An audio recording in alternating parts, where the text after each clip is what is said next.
Good.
I'd like to call the meeting to order.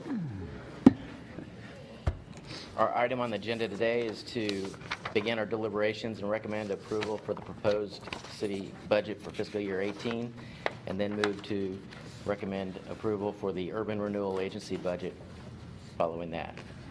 We'll now begin the public hearing on the fiscal year 18 proposed budget. Those wishing to speak during the public hearing must submit a completed request to speak form to staff at the room entrance prior to the 5:30 of this evening. Please preface your statement with your name, city of residence, and for Eugene residents, your ward if known. You'll have 3 minutes to comment. There are lights on the timer. The yellow light indicates that you have 30 seconds remaining, and the sound will indicate the end of 3 minutes. First speaker is Mike Caven.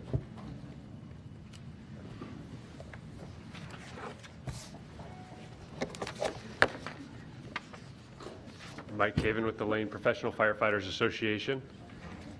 And I just wanted to come up and say I appreciate you guys taking the time to go over this critical issue with the ambulances. I know that it wasn't initially on your radar as we work through this process, but I think you guys have had some good deliberations. I've had good discussions with folks, and I truly, on behalf of all the folks here and the rest of my members, appreciate you guys giving this the time and attention that it warrants. So thank you. Thank you. Concludes our public hearing. We'll now move into the deliberations on the fiscal year 18 Minutes. budget. Oh, I'm sorry. Or move in your packet. There are minutes from the May 10th meeting. Are there any recommended changes, comments? I don't see any. Do we have a motion? Move approval. Second? Second. All in favor? Any opposed? Motion passes unanimously. We'll now move into deliberations on the budget. So we'll open with... Mr. Chair, I would like to move that the Budget Committee recommended the Eugene City Council the FY18 budget for the City of Eugene that consists of the City Manager's proposed FY18 budget, including the property tax levies and/or rates contained therein, amended to reflect appropriations for prior year encumbrances and prior year capital projects with the following amendments. Have a second? Second. Any amendments? Before we... Councilor Clark, but before we move into that, we have a change to the proposed budget or a recommended change from our city manager? I'll have a proposed amendment on the ambulance piece. I don't know, I'd like to talk briefly about that piece, Would you want to go ahead and do that now? whenever you think's appropriate. Let's go ahead and open with that. What point of order? I apologize if I might. Question on order. His motion was to recommend to council your proposed budget. So this isn't a budget committee amendment. It's you're amending the initial proposal. All I'm doing is I'll talk briefly about, again, my concerns, and then provide an option for your consideration, Thank you, sir. which could translate into a motion. The amendments are the ones that have come up as motions, right? Potential amendments. So that's, Would you like to move? sure, if you'd like ahead. me to. I just want to reiterate my significant concerns with appropriating $2 million of ongoing monies for ambulance services at this time. Doing so would be a significant departure from the fiscal principles that have served us well, and I strongly recommend not proceeding down this path. Providing exceptional fire and ambulance services to this community has always been a high priority for me and the executive team. And over the last several years, we've been working on multiple solutions to responsibly address the calls and resource needs to ensure our community is safe, our employees are healthy, and our system is stable. This year's budget proposal continues to advance that work while also recognizing we need to learn more to continue adjusting and potentially growing the system. Additional capacity is needed, but I believe it needs to be considered following a thoughtful discussion with actual experience data and in context of other needs. For example, we plan to bring to council our analysis of the criminal community justice system later this year. And here are my thoughts on the motions. John's motion is straightforward. Add $2.3 million of ongoing monies and capture that revenue through a list of reductions in other services. As I mentioned previously, $2.3 million equates to 20 to 25 positions, which directly impacts services. The Budget Committee and/or Council will have to decide to capture this $2.3 million by reducing such services as pools, community centers, HSC, parks maintenance, neighborhood services, planners, etc. The Budget Committee recommends this option. I will bring a list of service reduction options for Council or the Budget Committee if there is time to evaluate and approve. Claire's motion adds approximately $2 million of new ongoing monies to the budget. The motion does not use one-time monies to fund this ongoing cost, but instead uses yet to be identified sources. This proposal increases the structural gap from a current $3 million to $6 to $7 million. The $2 million is primarily personnel costs, which causes a greater gap than dollar to dollar, thus the $6 to $7 million. Based on the revenue trends that led to this year's gap, it seems unlikely that we can depend on yet to be identified sources with a lot of confidence. For that reason, if this motion is approved, I will ask Council to identify a budget strategy and corresponding service reductions to fill this gap prior to staff beginning to put together the FY19 budget this fall. As I mentioned during the last Budget Committee, adding $2 million in ongoing expenses without a corresponding offset significantly increases the structural gap, puts the reserve for revenue shortfall below 5% within 2 years and below 0%, in other words, we're broke, within 3 to 4 years, negatively impacts our bond and credit rating, and sets the stage for service reductions. If you choose to move forward with adding the $2 million, as I mentioned above, we will ask Council to identify strategies for addressing the anticipated gap. Another option for your consideration is, and if we put up on the slide, it's a modification of Emily's previous one. Move to recommend to the City Council to increase funding for one additional BLS ambulance in the amount of $500,000 on a one-time basis, complete a preliminary capacity analysis and implementation options, present those to you prior to your winter break, and this funding would come from the reserve for revenue shortfall. Just a moment, Chief Saludik will discuss this option further. I know that I'm taking an unusually strong position, but I firmly believe that $2 million of ongoing money is not fiscally responsible at this time. Over the past 8 years, we have worked together to come through the worst financial recession since the 1930s. Our balanced approach maintained services to the community during this challenging time.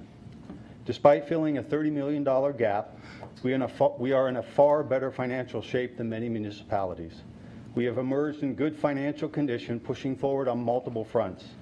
There is a sense of optimism and a continued can-do spirit. Staff is resilient, but I believe that adding $2 million of ongoing monies in the FY18 budget moves us in the wrong direction.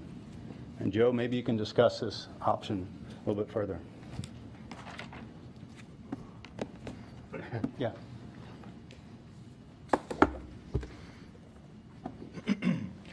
Mayor Venice, Chair Nowicki, councilors, board members, thank you for the opportunity this evening. The interest of starting with a $500,000 one-time and working towards a solution is one that's based upon timing that it takes us to put the elements in place and then evaluate through a data-driven deployment model on how to best meet this community's needs going into the future. Today, what is scheduled is we will have a third BLS car on the beginning or the first week of July. We believe that will take another 2,500 calls from the ALS units to the BLS units so we can evaluate and align our highest priority calls with our ALS units and get our low priority calls to our BLS units.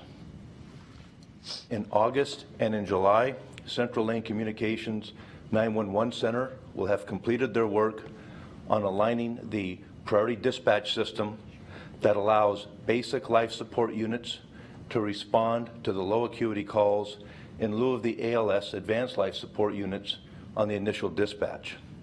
This is a necessary component to get the right resource going to the right call. August 1st, Trillium and Ride Source, Eugene Springfield Fire, and Central Lane Communications will then kick off a new transportation option that includes using Ride Source and a medically trained taxi operator to take the lowest acuity calls to the primary care physician's office, to the appropriate urgent care, and in some rare instances to the emergency room when an ambulance is not needed but medical attention is required. On September, the fourth BLS car with this plan will be scheduled to be deployed. At the conclusion of the fourth BLS car, it takes us approximately 100 days to post, hire, train, and deploy into the field. This will give us the third unit in July, the fourth unit in September, and at that time, we will be on pace to shunt 10,000 calls a year from the advanced life support to the basic life support units. Furthermore, in October of 2017, we will be renegotiating and sending out a new RFP for a non-emergency transport system that allows us to consider options such as inter-hospital transport for out-of-town transports and consider some specific addresses in coordination with the 851 leadership team.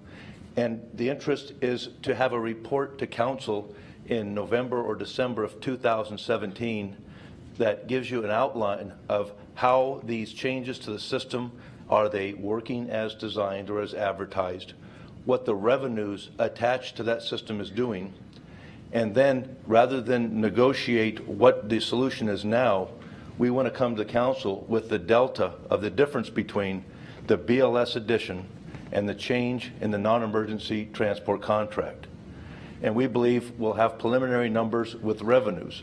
I just want to point out that presently our collection rate on the work that we do in the system is about 28%. In 2006 or 8, we were collecting 52 cents on the dollar.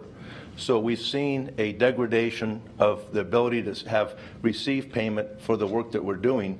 So it is very difficult to anticipate whether we will be able to cover all of this with revenue or most of it with revenue. Additionally, the one-time dollars allow us to take ambulances that are prepared to go out of service as surplus to utilize 3 of those to stretch their life cycle in a non-emergency Code 1 environment for the mostly, and then evaluate what our fleet would look like and how to very economically address the issues of what a basic life support fleet and what a sustainable model would look like going towards 2021 and beyond. We believe that with having this time to utilize these resources, at the latest, at the beginning of 2018, we could have a final report that told us what the 6-year forecast would be for that system and determine whether the 10,000 calls were on pace to be shunted to the BLS system. And we want to get the advanced life support firefighter paramedics on our advanced calls, and we want to get our basic life support entry-level apprentices on our low acuity calls, with the interest of getting our lowest acuity calls pulled out of the system altogether with ride source or a taxi. I appreciate the opportunity. I am the most envied fire chief in the state that has a lot of interest on how to help solve a critical problem in every community, including Seattle, where we designed the system from. The difference in Seattle is they have a tax millage that goes across the entire county of 33.5 cents that helps float the entire operation for the entire region.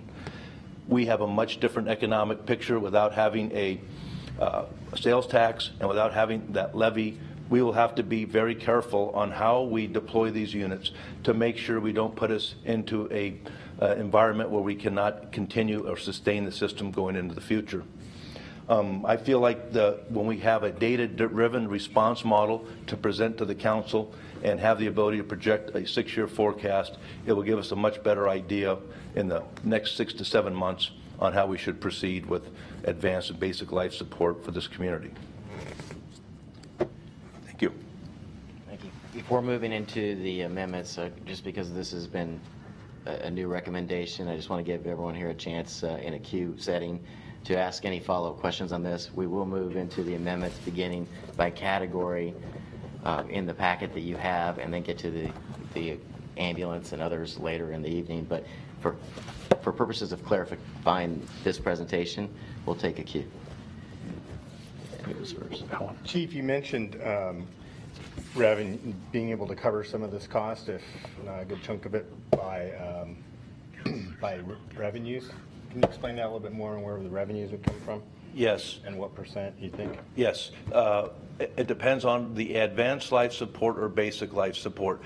Basic life support, we believe that the revenues in the present configuration, which was configuring a surplus fleet vehicle and not a fleet vehicle that's presently new and purchased with a life cycle and a termination date with a replacement. Right? It's a much different cost.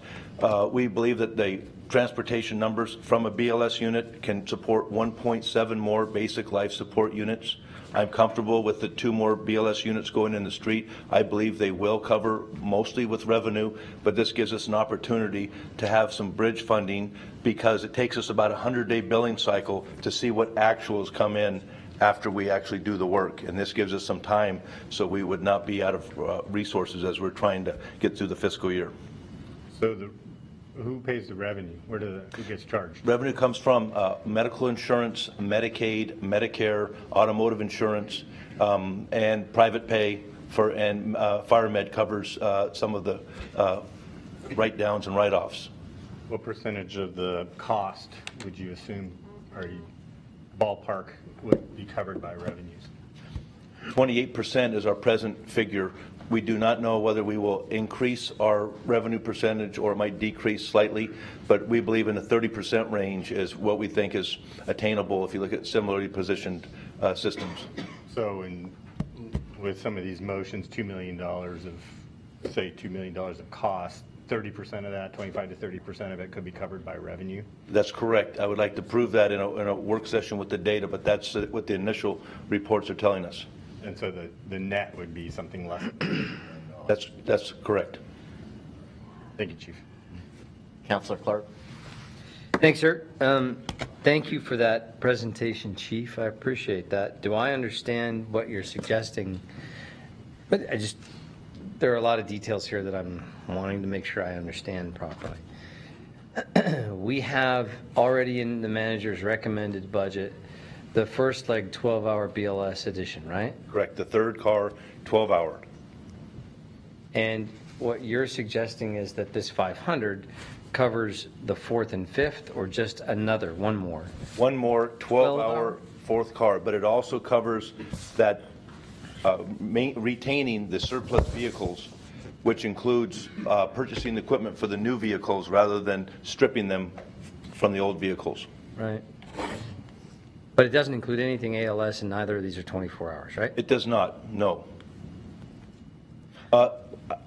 These are not 24-hour cars, but they could be deployed on the back half or the AM part of a 24-hour cycle.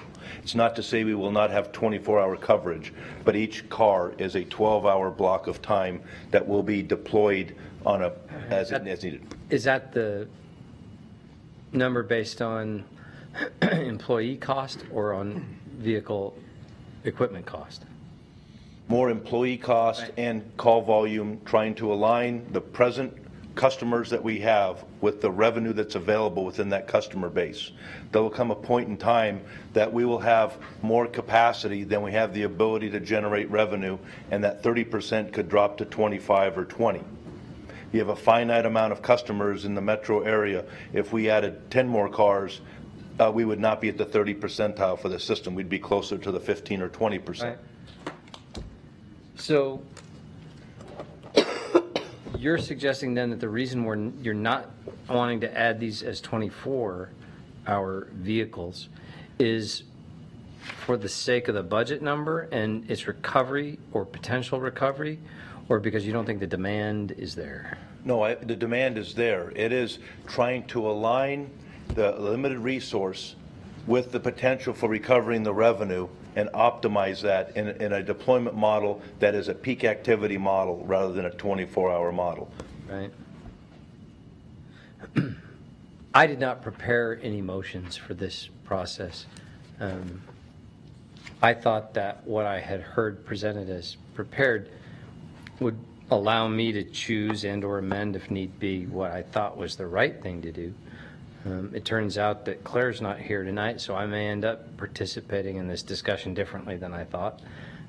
But I guess I will say from the outset that I'm looking forward to our amendment process, because I hear the manager, but we as a budget committee and as a council are in a pretty uncomfortable position on this, I think, a pretty difficult one.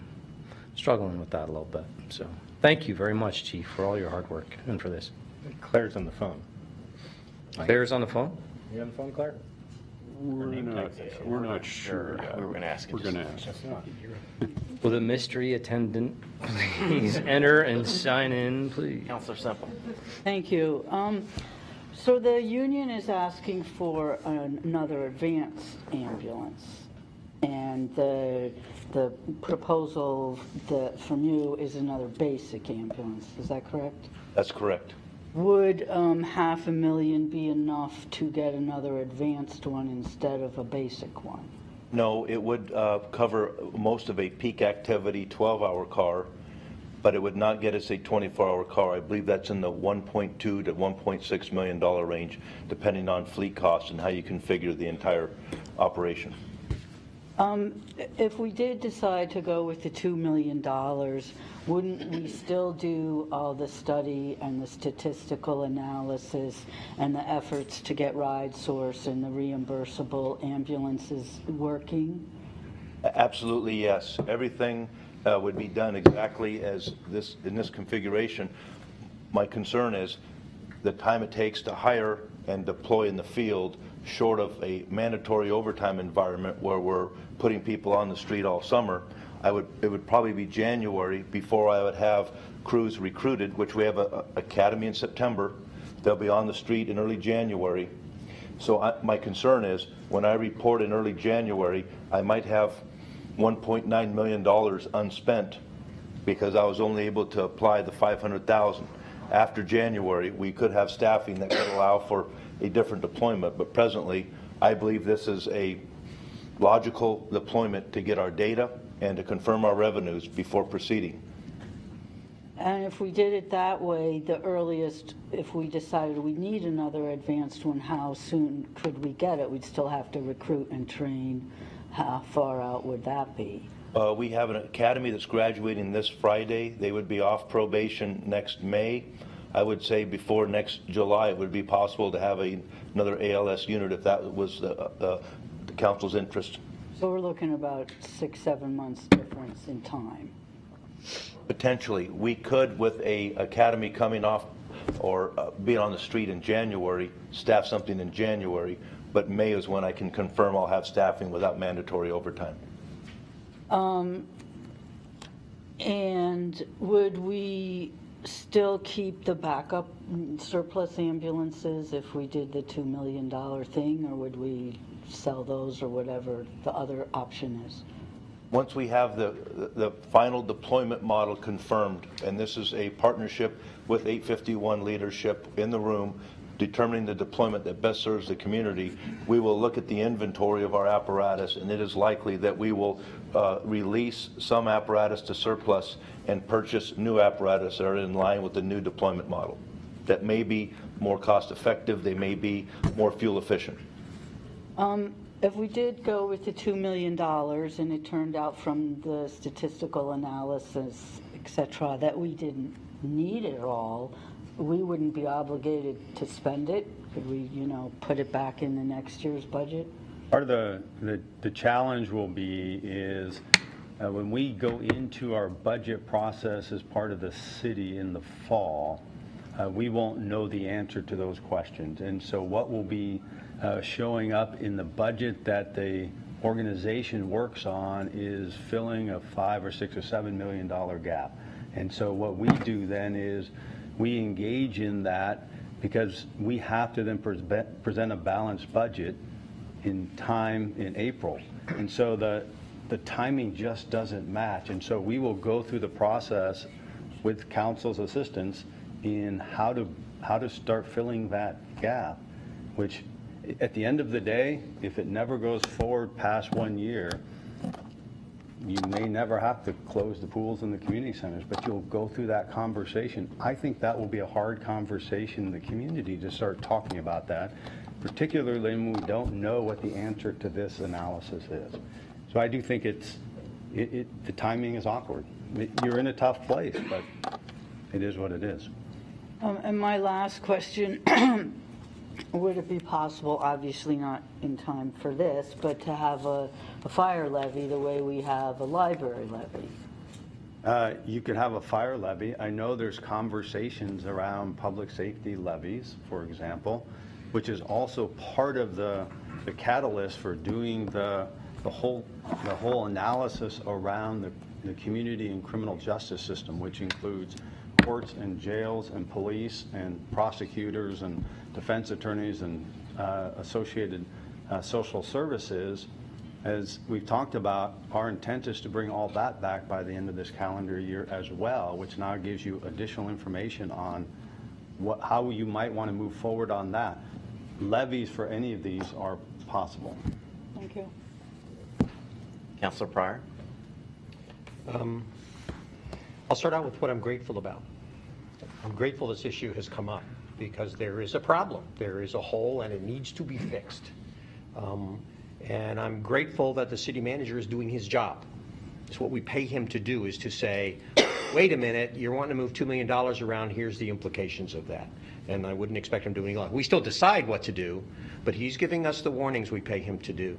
I appreciate the union coming and saying, this is a problem, we need to do something about it. I appreciate the chief working on trying to figure out a solution within the budget constraints that he has that will provide information for us to be able to make wise judgments later on.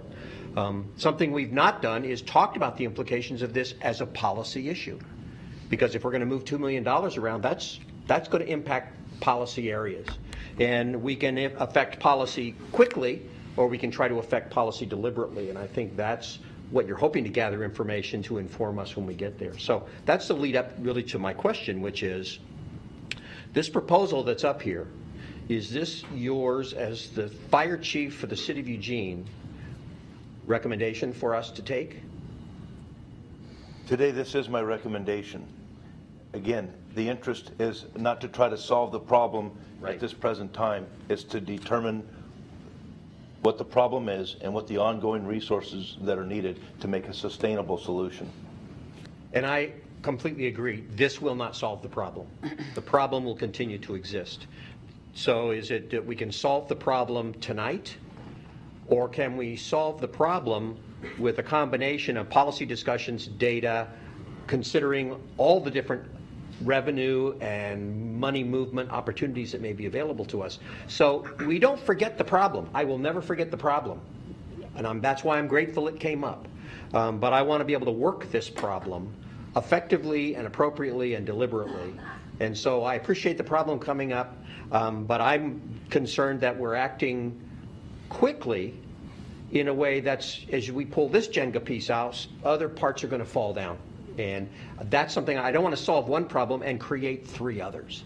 So if your recommendation is a way to begin to get at solving this problem in a way that doesn't bring a lot of other problems to bear, I'm willing to take the time to give it a chance. But as I said, I'm not going to forget the problem. I think I just want to do a quick check-in. Councilor Surratt or Garrett, are you on the line? That's right. Great. Councilor Evans? Hey, I've got 2 different questions here. So the first question, and maybe the chief can help clarify this for me. I know that Ride Source is the disability service that is provided through LTD. And, you know, how does that fit into the equation of dealing with the low-level calls that the department gets on a daily basis? So specifically, can you clarify how much that would, you know, reduce what would be now, I guess, BLS service that goes out, or whatever, if ALS services available to deal with, you know, those issues? Because I know last year I was on a couple of ride-alongs with the fire department, and, you know, saw some, you know, from every range, from, you know, people that want, you know, a ride basically to the grocery store or to the doctor's office, you know, to, you know, some very, you know, serious kinds of life-threatening situations. So the question for me is, one, is the capacity there through Ride Source and our current taxi system in the community to be able to meet those needs? And what level of capacity is out there? Yes, we've had extensive meetings with Trillium and Ride Source over the last 6 to 7 months. They do have capacity.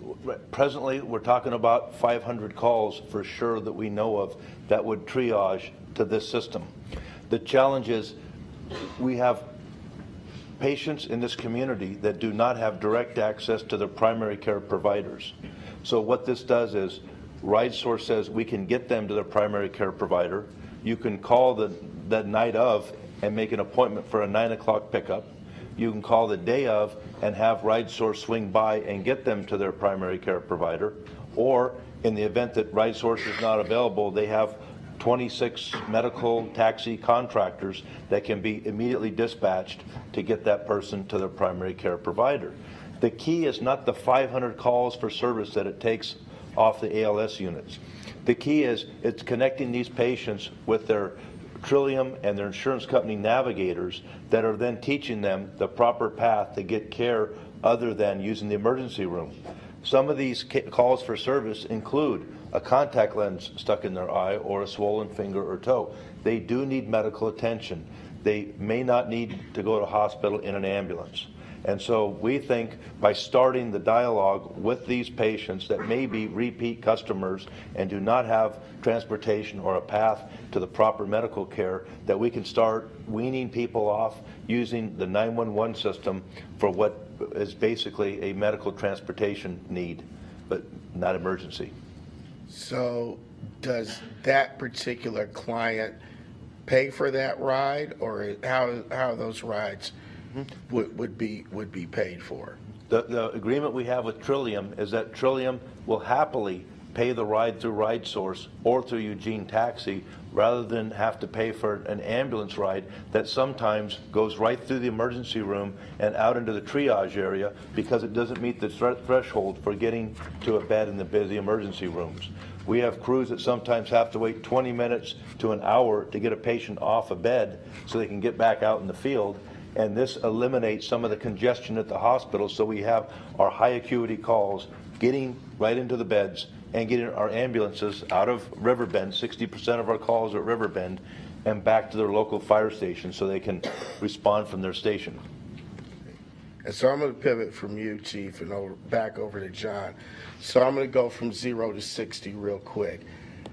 How do we go from, and what I'm looking at and what I'm seeing here is something that, I've been in discussions with many of you around the table and some other people outside of this room, is the necessity for us to have a public service levy that funds the needs that we have on the public service side and also some of the social service needs that we have in the community.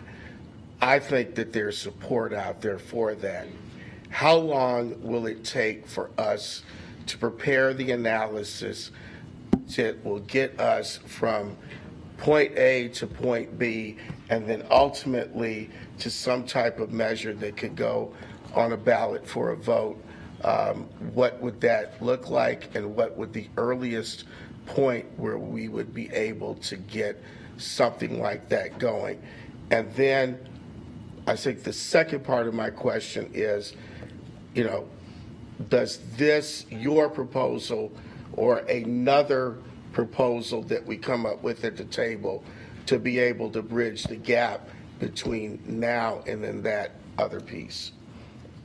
So our intent is that the council will have the opportunity to make a decision. We've talked about the criminal justice system, community justice system, as I just mentioned previously, that the council will have that information to make a decision on what and how you would want to move forward on that. So that by the end of, before you go on your break in the wintertime. So if you made the decision at that time to say, yes, we're going out for a levy, I'd have to look to Glenn, but my guess is you could hit the May timing if you chose to do that, or you can hit November or however you chose to do that. So, but that will be up to the council whether or not, if you're ready to do that. Our intent is to have the information for you to be able to make that decision by the end of, before you go on your break Yeah, now you said criminal justice. I'm and that's talking community about public justice. safety. Right, so that system includes fire. Right. So now in the Okay. fire piece, you could also take this information. What we've said is we would have this back to you prior to your break as well, and you could combine any or all those pieces in any way you choose to do that. It could be a levy, it could be a part of the budget, it could be a funding sooner than that. You would have information from which you could choose how you want to proceed. So that would be the public safety system. Part of it, I call it community system and the criminal justice because we're also including parts of the human services that particularly connect to community court and some of those things. So there's a little bit more to it than just strictly police. We're talking about jail beds and police and prosecutors and defenders and court systems and a piece of that human services. And if you choose, you could also, this data would be available for you to move forward with as well. And in terms of when you could have the election deadline is probably mid to end of February in order to make the May ballot. So if the council made a decision that you want to consider a May levy and you made that decision before your winter break, then you would have January and February to try to put that together. It would take a resolution going on that the council would adopt calling the election for May. November, you would have another 6 months to do that. Councilor Zelenka? Yeah, clarifying question about the timing of this. Why does it take so long? Why does it take 6 months, 7 months to do this? And does it really matter? Because if I understood what you said, Chief, you can't get the ambulance is staffed until about January anyway. Is that right? Without mandatory overtime, that is correct. If we staff them today, we might hire 2 to 4 people a day on mandatory overtime. We believe by January, we will be closer to staffing it, but we know we'll have the appropriate staffing by May. That is, so a part of the issue is the stress and the working conditions that the firefighters are feeling and experiencing, you know, and fully understand that and appreciate that. Asking them to do more overtime doesn't seem like the right solution. I agree, and that's why we're trying to get the BLS cars in service and then get the dispatch center to get the proper units going to the proper calls, and then we feel like we can confirm what our ALS needs are and come to the council with potential solutions. And with new people. Correct. So, and essentially it takes 6-7 months to do this analysis? The analysis with the 100-day billing cycle, I would say I'm comfortable with having a report in November and December. That gives us a preliminary report. We can extrapolate data from the past, but what we do not have is data that shows how the system is working with 4 BLS cars and a change in the dispatch center to get the proper unit going to the proper call. I'm confident we're going to need an ALS unit or some kind of ALS addition going into the future. I just want to make sure that we're not sending ALS calls to a low acuity response and not getting the best value for the community. When somebody in the community needs an ALS unit, we want it coming from their local fire station so it's as close to their home as possible and not coming from Riverbend. And we think with a deployment like this, we can do that as most consistently or as consistently as possible. And the cost is $500,000 for a one-time basis, and then are you going to use a consultant that would add to the cost and that would come out of the revenue for reserve for revenue shortfall? No, the consultants are basically in the room, which is 851 and senior staff of the fire administration working together, looking at the data and the revenues to consider a deployment model that is going to be sustainable. A lot of people don't know what 851 is. Oh, the IFF, that's our International Association of Firefighters local union, yes. Okay, thank you. John? Chief, thank you. Clarifying, so in the city manager's proposal, you're we're talking about $500,000 of one-time funds. Correct. 6 months to implement, get this thing spooled up, and this is one time, so those people that you're getting hired may not have a job 6 months later.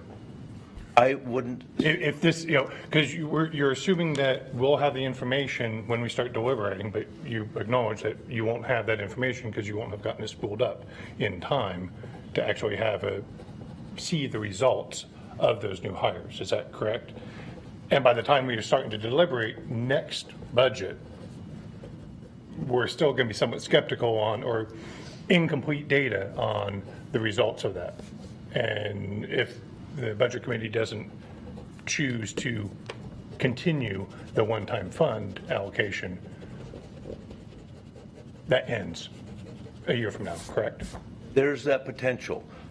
The unknown, and this is why we need to have our theoretical and our actuals, is that there are some calls for service that we're losing through automatic and mutual aid coming into our region, that if we have this staffing, we'll pick up revenue in those areas. And the 1.7 we know we can cover now may very well be 2.0.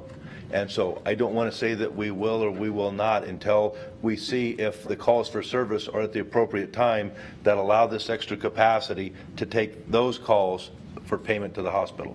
What I would say, John, is I think it's a deliberate, thoughtful decision that the council makes by the end of this year on moving forward, because the data's there, and if the data says we need 2 of these and 3 of those and 8 of those and 6 of those, and the council says, well, let's fund 8, then there will be a deliberate decision to continue to move forward. The council at that point could choose to say, you know what, we got all the data and we're not going to do anything more or continue what we currently have. And they always have that option to do that.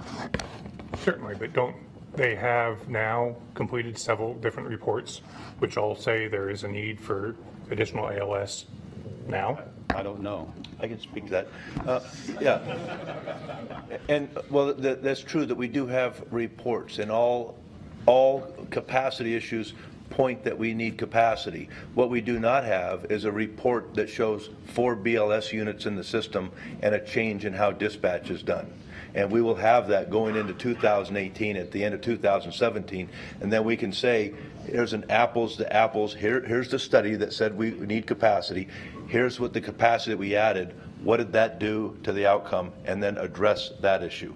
So we know that we have a capacity issue. What when I look at our numbers versus Seattle numbers, 74% of our patients go to the hospital in an advanced life support unit. In Seattle, similar population, 47% go to the hospital in an ALS unit.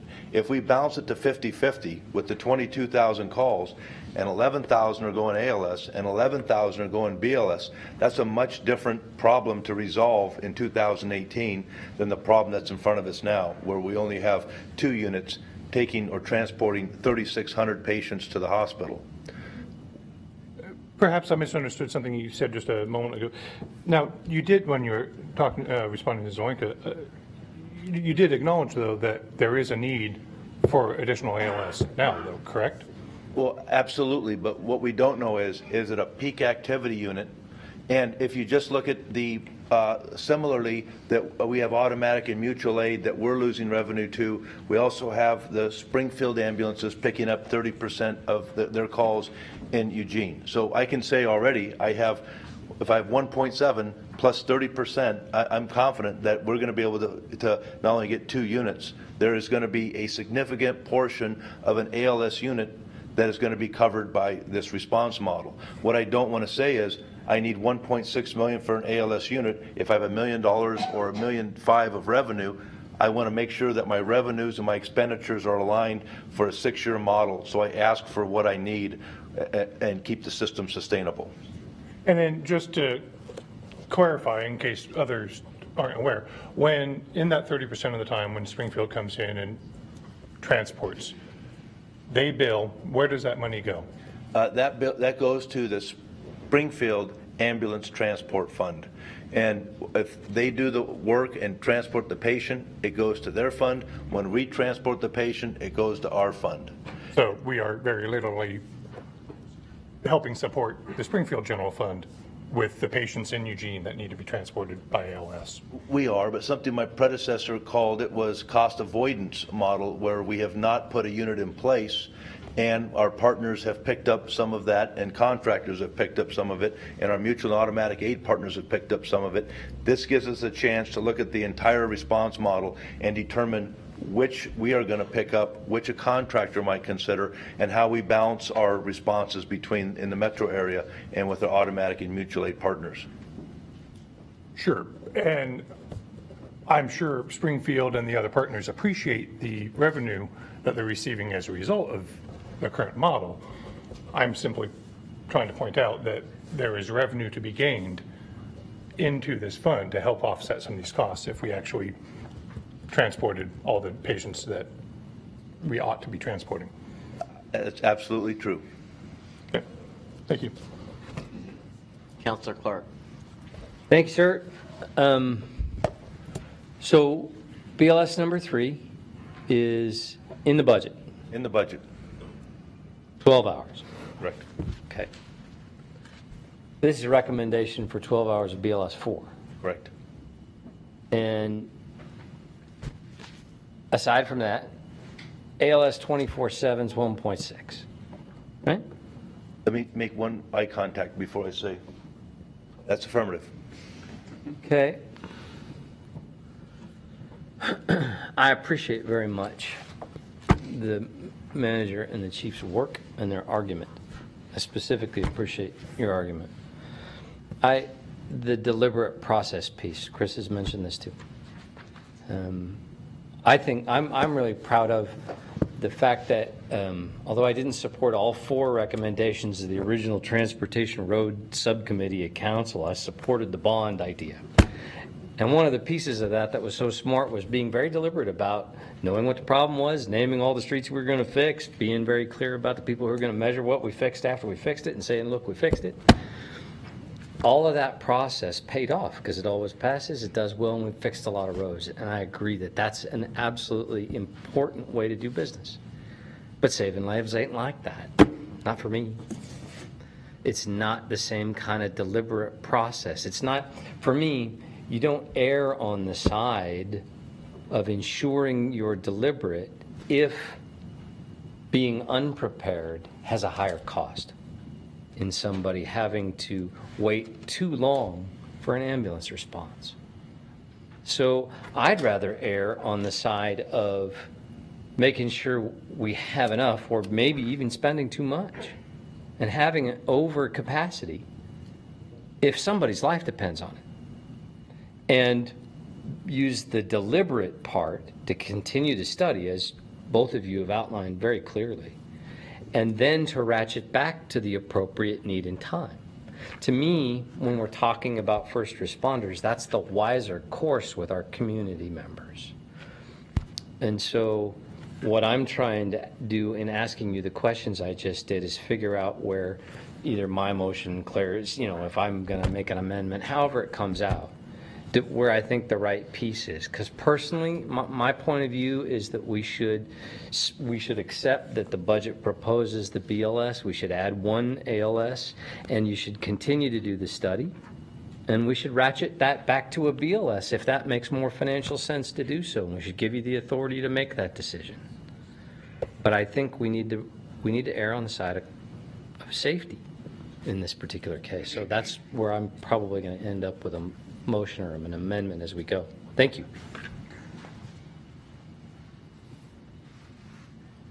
Councilor Semple.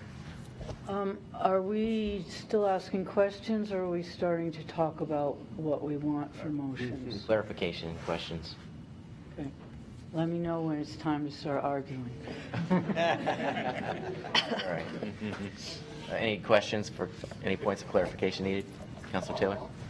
How much money do we have in the fund for 2021? $500,000. I thought, so if we added that to this 500,000, we'd have $1 million. Yes. So, an ambulance. What would $1 million do for an ambulance? Right, the issue is an ongoing piece. That's the issue, is an ongoing cost. I understand, but we could take care of that later with our marijuana tax and We could take care of it. And our new sources of revenue And a and new city hall.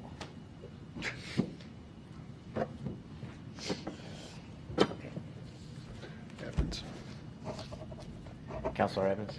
Yeah, I think that the point the manager is trying to make, and what I think that we are really kind of facing here is, how do we build up, and I'm with, Councilor Clark on this, how do we build up our capacity in our fire response, so that we can have the emergency response that's appropriate for the community, but at the same time, if we do an ongoing increase, then we're, going back to the position we were in 2013, which is you close libraries, you close pools. So, it becomes this, either or situation. I'm on the side of public safety on this one. But I do think that there has to be a way that we can get through this patch until we can create or develop a proposition that goes to the voters that would be much like the street bond in 2012, where we told voters very directly, if you vote for this, this is what you're going to get. It's the same thing here with a public safety levy. If you vote for this, this is what you're going to get in return. I think that we would have significant support for our firefighters, for our police, and, for our other parts of the system that need to be supported.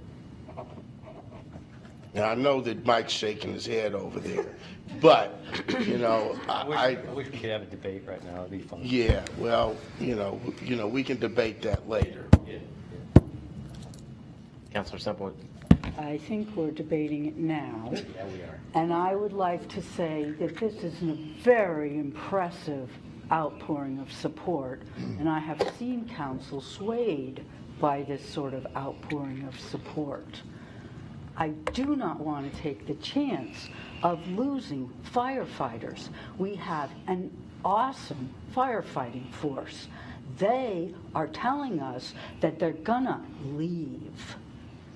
I think in spite of all the troubles this is going to make, and I still want to see all the studying and the revenue from Ride Source and the other ambulances, I think we have to listen to these people who have given up their own money to make this work.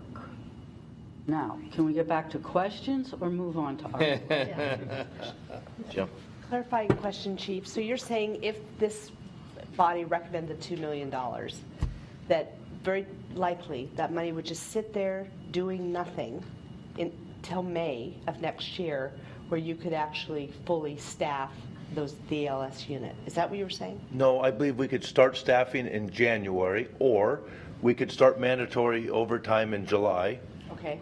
But July of this year. July of this year. So forcing overworking of our union members starting in July, or have it sit there for months until January, and then requiring the city to make the cuts to the pools and to the parks. Is that? That's do I understand correct. that? Yes, you do. Thank you. Councilor Evans? Now, I know that staff is reticent to do this, but couldn't we, as a stopgap measure, pull out, you know, some one-time money? We've got some one-time money that, you know, we have not appropriated yet to patch us over between now and next fiscal year, that would be dedicated for these units, as opposed to ongoing monies, so that if we do go out for a levy, that would be ongoing support from now until whatever the term limit of the levy would be, say 5 years or whatever the case may be, that then we could do that without negatively impacting other parts of the city budget or laying people off, and at the same time making sure that we give capacity in the realm of fire and emergency services. Yes, you can use one-time money as long as you have one-time money for whatever you choose to do. I think the downside of that is ultimately, if you never solve the problem, you run out of money and you haven't solved the problem. And so that's that's what we've been doing for 8 years, is trying to actually get to a place where we solve the problem, not just keep pushing it. So what we know now is we anticipate, we currently have a $3 million gap already, right? So this year we're solving that. We have a plan to move forward with that. We can. One annualized? Yeah, what's that? It's only part of it. Well, part of it, 1 million of it this year, and then the next 1 million each in the next couple of years. So that's a total of 3 million ongoing already that needs to be fixed. And so this just will add to that, and then you can always choose to use whatever one-time money. So if an option could be is not spend any of the Comcast money and just save that to bridge for the next year or 2 years or 3 years, or whatever you choose to do at that time. Well, you know, again, I go back to my point, John, which is we would have a plan to move forward if we, you know, do the due diligence around preparing ourselves to go out for a 5-year, you know, serial levy that would support the ongoing operations of fire and other public safety. And you can do that, and we can go out for the levy, and if it passes, that would be a real positive. And then if if for some reason it doesn't, then we'll just have to figure out what to do at that point. You might remember we did that a little bit during one year of the budget when we postponed, I think it was $5.6 million. We bridged that with one-time money. Turns out there was no new money coming in, and so we went back the next year and reduced any numbers of services by $3 or $4 million. And so it would be a similar kind of a situation. Yeah, except when we went out for that city service fee, there was not a, well, there were items there that we said that we were going to do with the money, but there would be a direct line with a levy that would say it's from here to here, which is, fire, ambulance, police, public safety. So one option would be if you choose to do this, then when we come back in the fall to start FY19 budget and the council starts deciding on strategies to move forward, one strategy could be is we'll put in another one-time dollars in order to plug the FY19 budget for this, pending the outcome of a levy. So that could be an option you could choose. Well, I like that option. Let's talk about this some more. Councilor Semple? Thank you. I have a Last one. question for the union.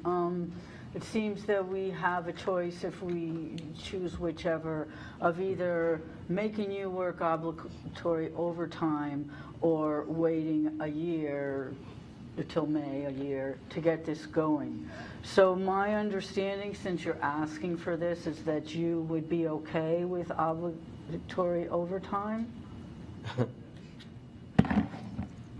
Without getting the right resources in the system, for us, we know that we have an academy coming online starting January, so we're going to detail May, that they would be on the line and working by the end of this year.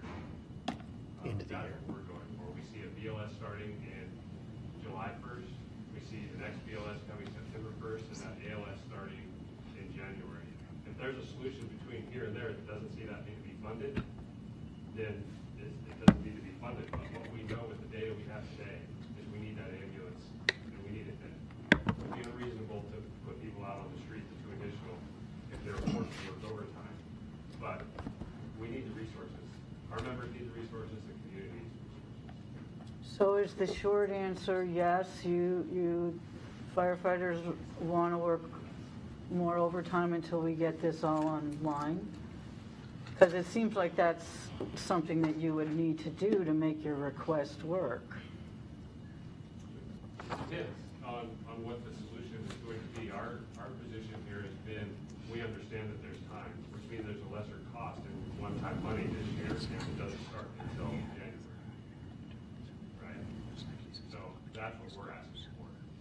Gene. For us to go have it's already been predicted, July, September, and then the ALS would go in service in January once we have the appropriate level of staffing. But we're critically low on positions right now, and we're having trouble recruiting people to replace them.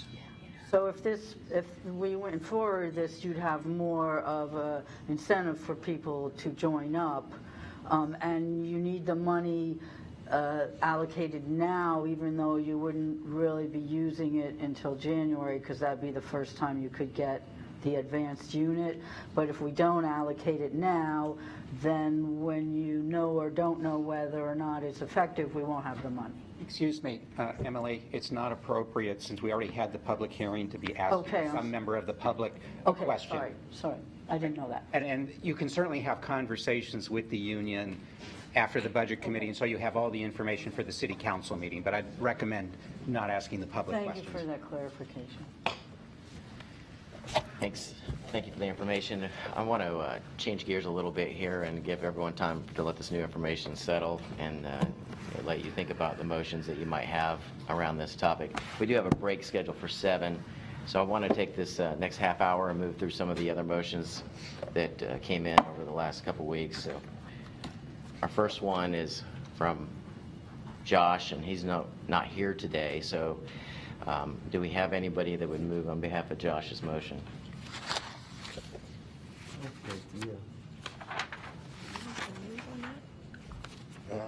I'll move for Josh's motion.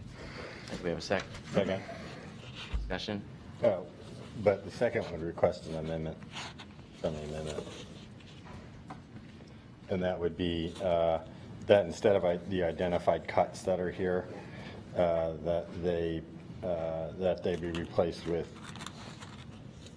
to be identified by the city manager. Second.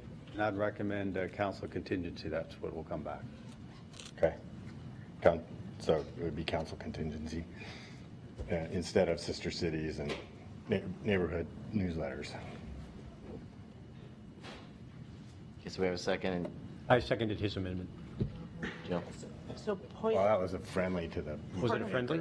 Sure. Okay. point of order, can I request an additional amendment That's, at this yeah, point? no. Or does that have to be discussed? Motion for that. No, he took it as a friendly, so that's already in there. Okay, So- so can I Now we propose can- another friendly amendment? Sure. That we remove the $15,000 of the sister city program, and let the city manager's office determine where best to take that money, leave the $2,500 reduction in the neighborhood fund, except add to the format of the transparency solution a web page to show all the neighborhood web pages or pictures of their newsletter, so that we can incorporate the neighborhood association into this new transparent format. So the money that they would be deducted would then use to benefit them on the format. So, Alan, can I ask you a clarifying question about your friendly amendment? I thought was to substitute council, what's going to turn out to be council contingency for all of the money. So, Jill, then there isn't 2,500 coming out of Okay. neighborhood newsletter. That's what's already in the motion, and I think Twyla has it up on the board right now. It says the fund shall come from reserve for revenue shortfall and remaining from council contingency. Those last three bullets go away. Okay. For clarification, the only difference then is you're specifying a web. Yeah, then I would just be fine with that and add to allow the neighborhood associations to have a web presence on this transparent system. Can I do that? What does that mean? Before you answer that, this is where I may get a little too technical and you might not want to do this, but remember that what you are doing is you are amending the city manager's proposed budget. And what the proposed budget has is a series of funds and numbers.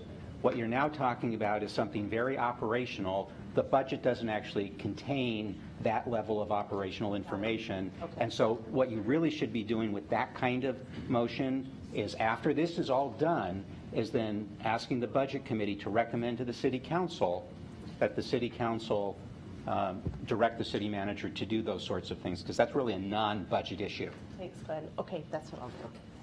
So I withdraw my friendly amendment. Okay. So we have the motion on the table. Did Alan make the motion? No, I made the motion. John, On sorry. behalf of Josh. I second it with a friendly. And it's on the screen. Any further discussion? Councilor Semple? I went back and looked at the site today. I think it's really fun to play with, and if it was our numbers, I might spend some time there. I wonder how many people would actually use it. It has some appeal to me since I'm on the budget committee.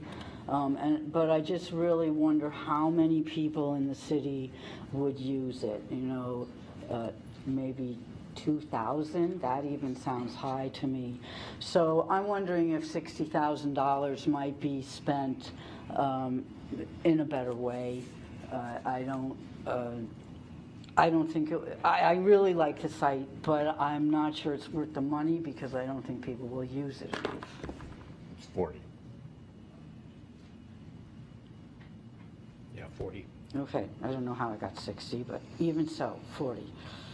Councilor Clark? I like this idea just because of the fact that I've always been one that thinks more information to the general public about the stuff we're doing is always a good thing. Let them determine for themselves whether they think it's right or wrong, but give them more and let them figure it out.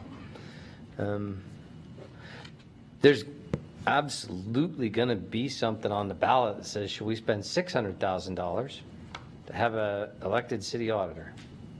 I think that's going to eventually be a question we all have to answer and vote on as a city. So I wonder if more, $40,000 more spent to help inform people about our budget doesn't save 600 at some point, but I don't know if that would actually do it or not. But I don't know. That might be a persuasive reason to be a lot more So Mike, transparent about that. shouldn't be talking about the initiative that may or may not be on the ballot, although as an elected official you can do that. The lay members of the Budget Committee cannot. Right. So I'd recommend not talking about the initiative at all as part of this Budget Committee meeting. Well, I appreciate the attorney's advice, and I thought I expressed that, and since I'm allowed to, I appreciate the chance to. Thank you. And it's more like 800,000. Councilor Taylor? I don't see that this is necessary, and I will vote against it. Councilor Pryor? I think it's a good idea for what it tries to intend to do. I think it's a technological solution to me is more of a human issue. Our ability to communicate and engage people in our budgeting process and how it goes to me is a communication and engagement issue, not a technology issue. And I'm agreeing with Councilor Semple, who says this is a technological solution that somebody has to go to a website and navigate and go through a lot of stuff. To me, that's not engagement. That's just providing data on a website, which is nice. I'm not particularly nerdy, so it's not something that I tend to do. But I respond very much to engagement. People going out and talking to people and making presentations and engaging, which is something we did a couple of years ago. And I think if you want to spend $40,000, to me, that's a more meaningful type of engagement around the budget. And so, if we want to talk about how to spend money to create greater awareness and understanding and support for our budgeting process, I'd spend $40,000 on outreach and engagement. Create a structure similar to what we did before, where we have meetings, we talk about the budget, we go and humanly interact with people about the budget rather than have some pie charts and tables on a website. Sean?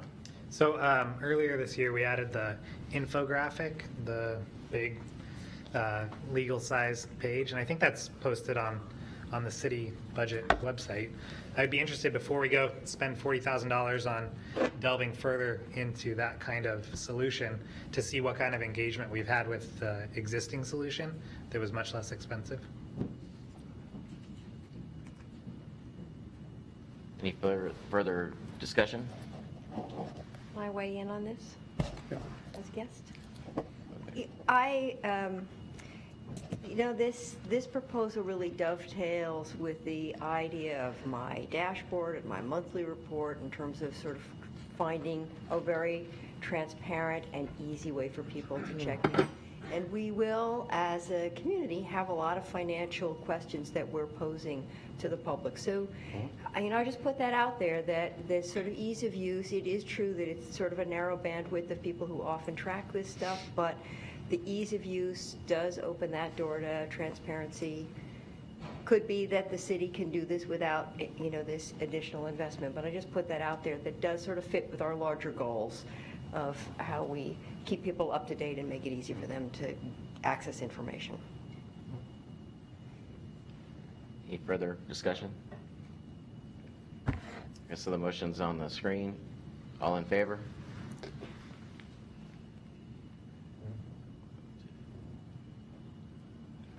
All opposed? So we have Sean, Councilor Pryor, myself, and Councilor Taylor. Opposition. Motion passes.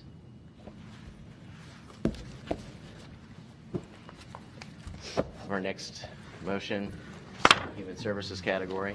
One more point of clarification, that the past one, we're not necessarily have to spend up to 20 grand or to do the RP. It could be up to that. So, Councilor Clark, did you have something else before you wanted to? No, I get the order you've got here. I don't know why it's this order, but I now see it.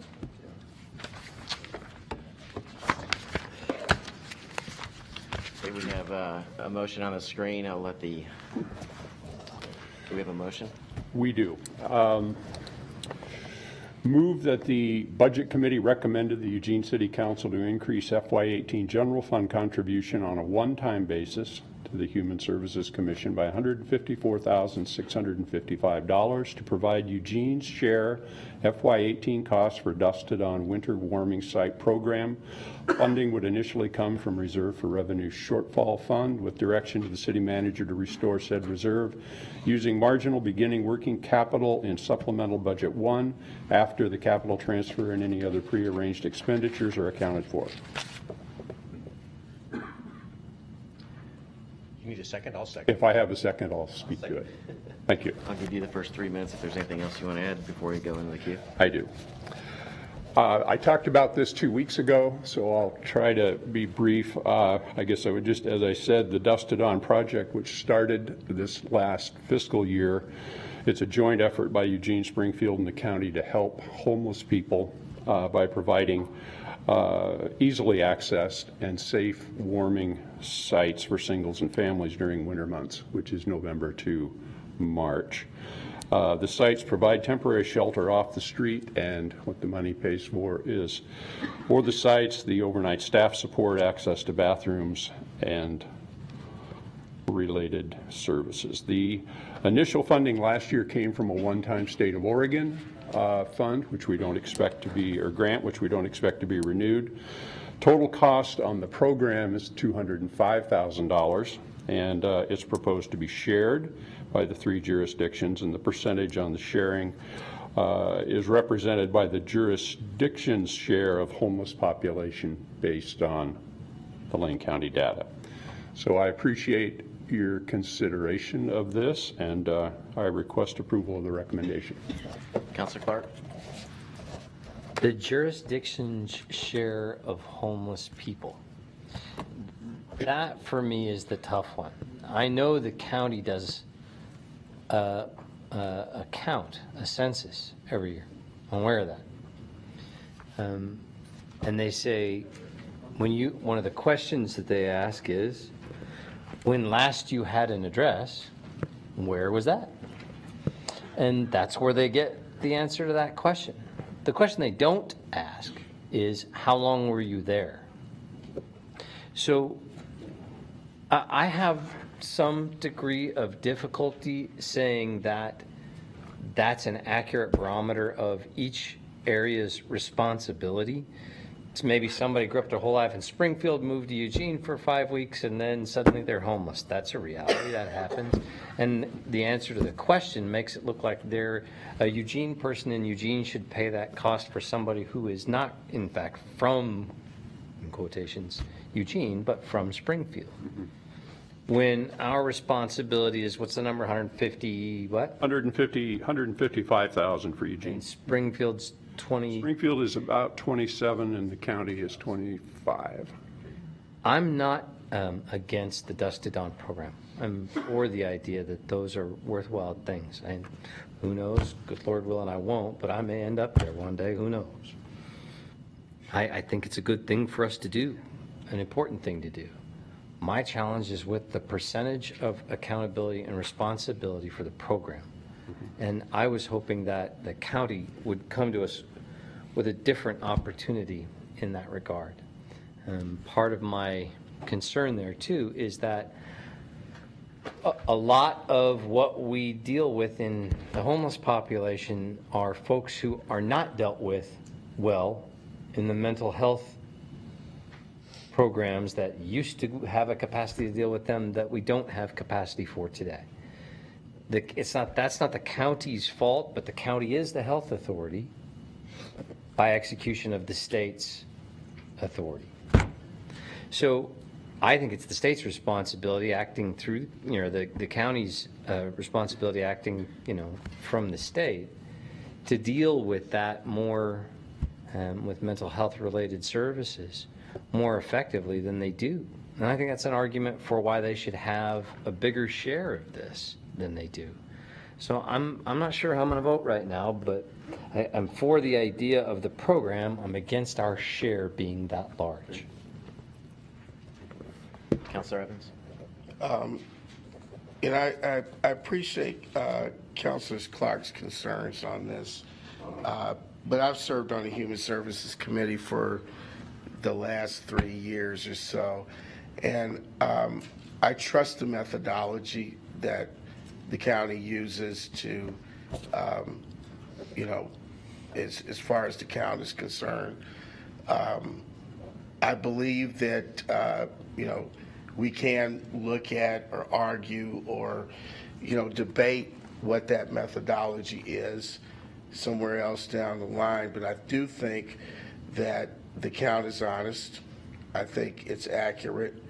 And I think that, you know, given the level of need that is out there on the street and what we see out here, you know, walking out of this building and in other parts of our community and all of our wards, that, you know, we have a preponderance of need out there that is staggering compared to our overall population in the city. And so I'm going to support this motion. I think that if we do have issues around methodology and counting tactics and other things of that nature, that we should be bringing that back to the Human Services Commission as something that, you know, is a concern of the city. But at this point where we're at in the budget process, I am, you know, fully behind the numbers that I've seen and the percentage that goes out there.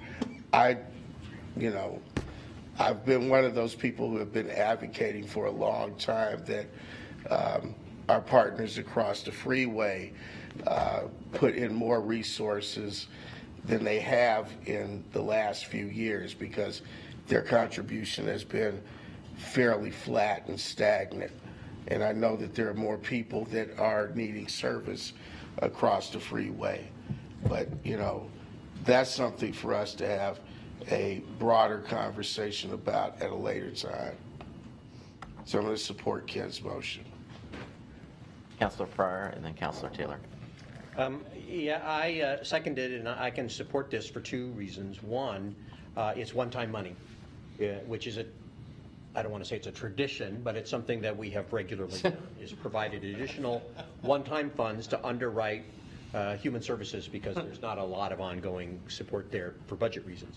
Second reason I'm supporting of it is it's focused on a specific use. And rather than just saying, we want to allocate a bunch of money and give it to you, do good and avoid evil, I think is perhaps a model that was successful in the past.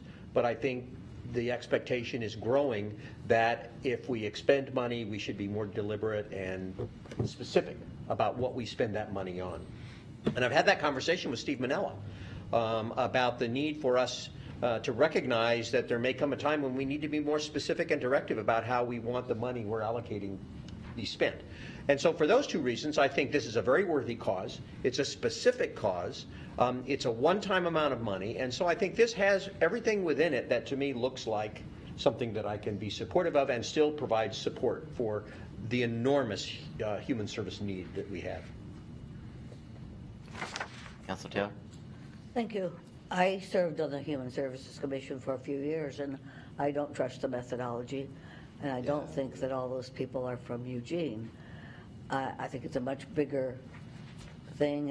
It should be a state thing, but at least a county responsibility. I'm not sure how I'll vote for this, but I don't think it's just Eugene's responsibility. And I would like to point out that many of those people will probably need an ambulance sometime too.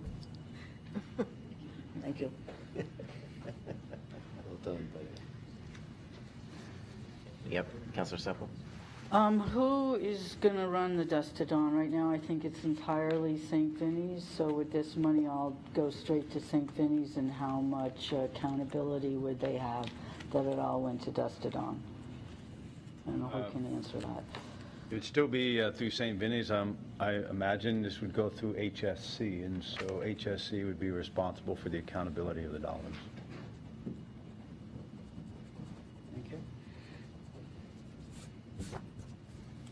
Okay, that completes the queue. Motion's also on the screen. There's no further discussion. Wait, I have one more question. It's simple. The motions that are coming up about $1 million for, one is fairly more specific than the other. Seems like this could also come out of that $1 million if that were approved. I mean, because the next two are about homeless shelter, rest stops, Dust to Dawn would fall right in there. So I'm just wondering if this wasn't passed, if the same output could come from that $1 million motion if it passed. I would have to ask what the intent of the next motions would be. We'd have to give specific direction to the manager. Yeah. That's what we'd have to do. Maybe or maybe not. Yeah. They're both kind of nebulous. as So it to- could, so Maybe. according to the motion, potentially it could be. And Emily, if you wanted it to come out of the, and I haven't seen the next one, but let's say it's $1 million. If you wanted it to come out of that 1 million, if this didn't pass, then you could just offer a specific amendment or see if the maker of the motion would accept a friendly to specifically include the 154. All right, great, thank you. Right, this is different. No further discussion? All in favor? Any opposed? Opposed. Councilor Clark and Councilor Taylor are in opposition. Motion passes. We'll move on to the next motion on human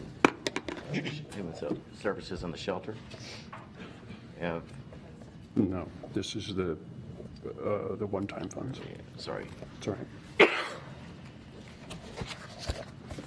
Oh, yes, right. We have another motion. I'm going to withdraw this. I'm not going to make this motion. And I want to talk about that for about 2 minutes, if I can. I'll give you 3. Okay. I've been thinking about how to frame this. I had it framed for it being ongoing funding, and I thought the discussion last time 2 weeks ago was pretty compelling. I'm definitely compelled by the idea that would be good for the council to be able to talk about HSC in the context of human services funding for the city and understand, set their own objectives, and then kind of decide how that should go forward. So I was struggling today with, I thought it would be good to take it on a one-time basis. I do feel strongly, as you might know, I've spent 3 years on Human Services Commission. I think this kind of expenditure into that model that I've talked about, into those nonprofits that are out in our community, there's a tremendous amount of capacity out there. These funds go out there and they are leveraged. They're basically multiplied. There's a tremendous amount of need.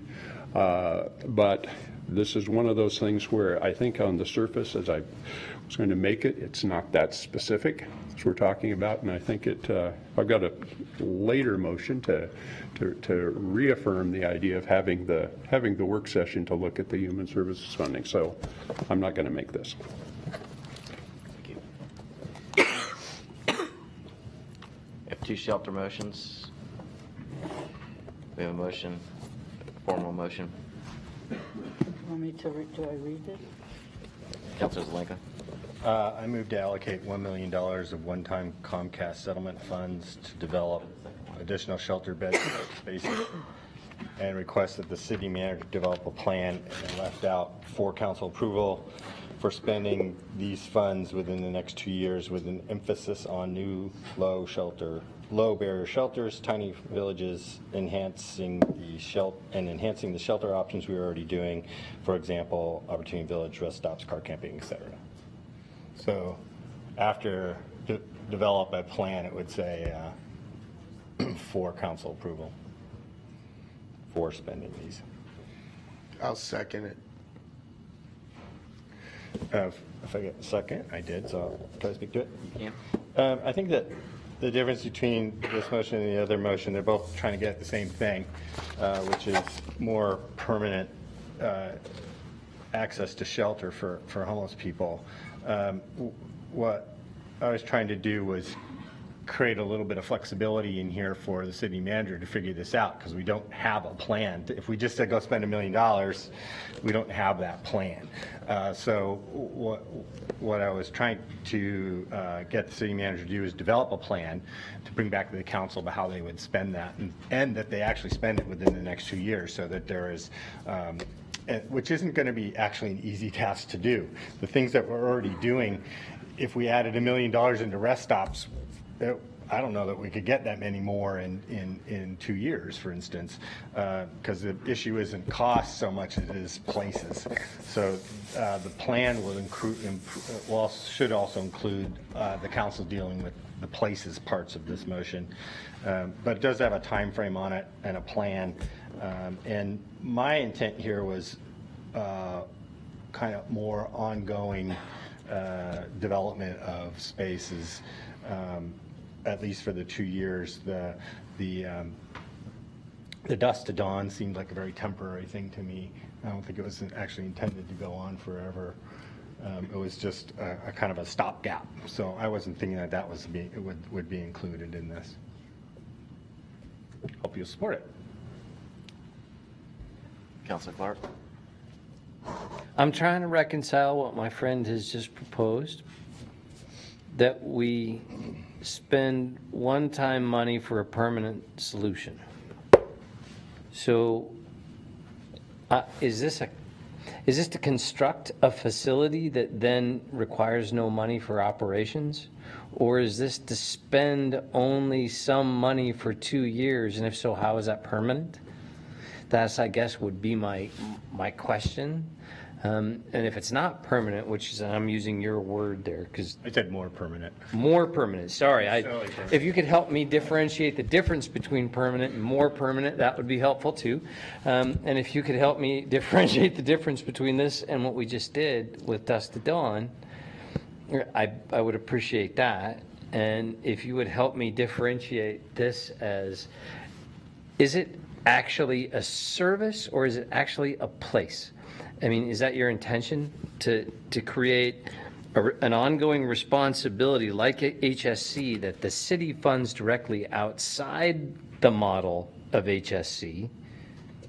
Or is this to go to a place that we construct and we operate?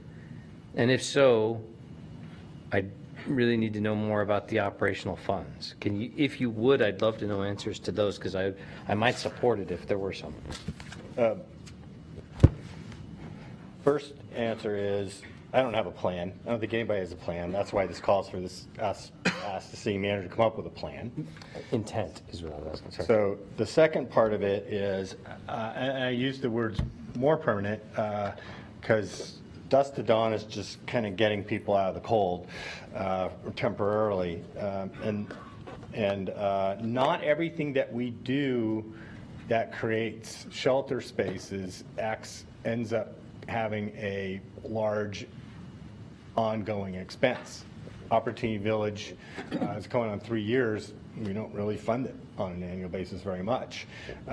And same with rest stops. And car camping, a little bit different, but not very much. So creating those doesn't add that much to an ongoing cost. There are other things I would like to have explored within this, to be able to see, like, what would a new low barrier shelter look like? How could we do tiny homes better and dispersed throughout the city?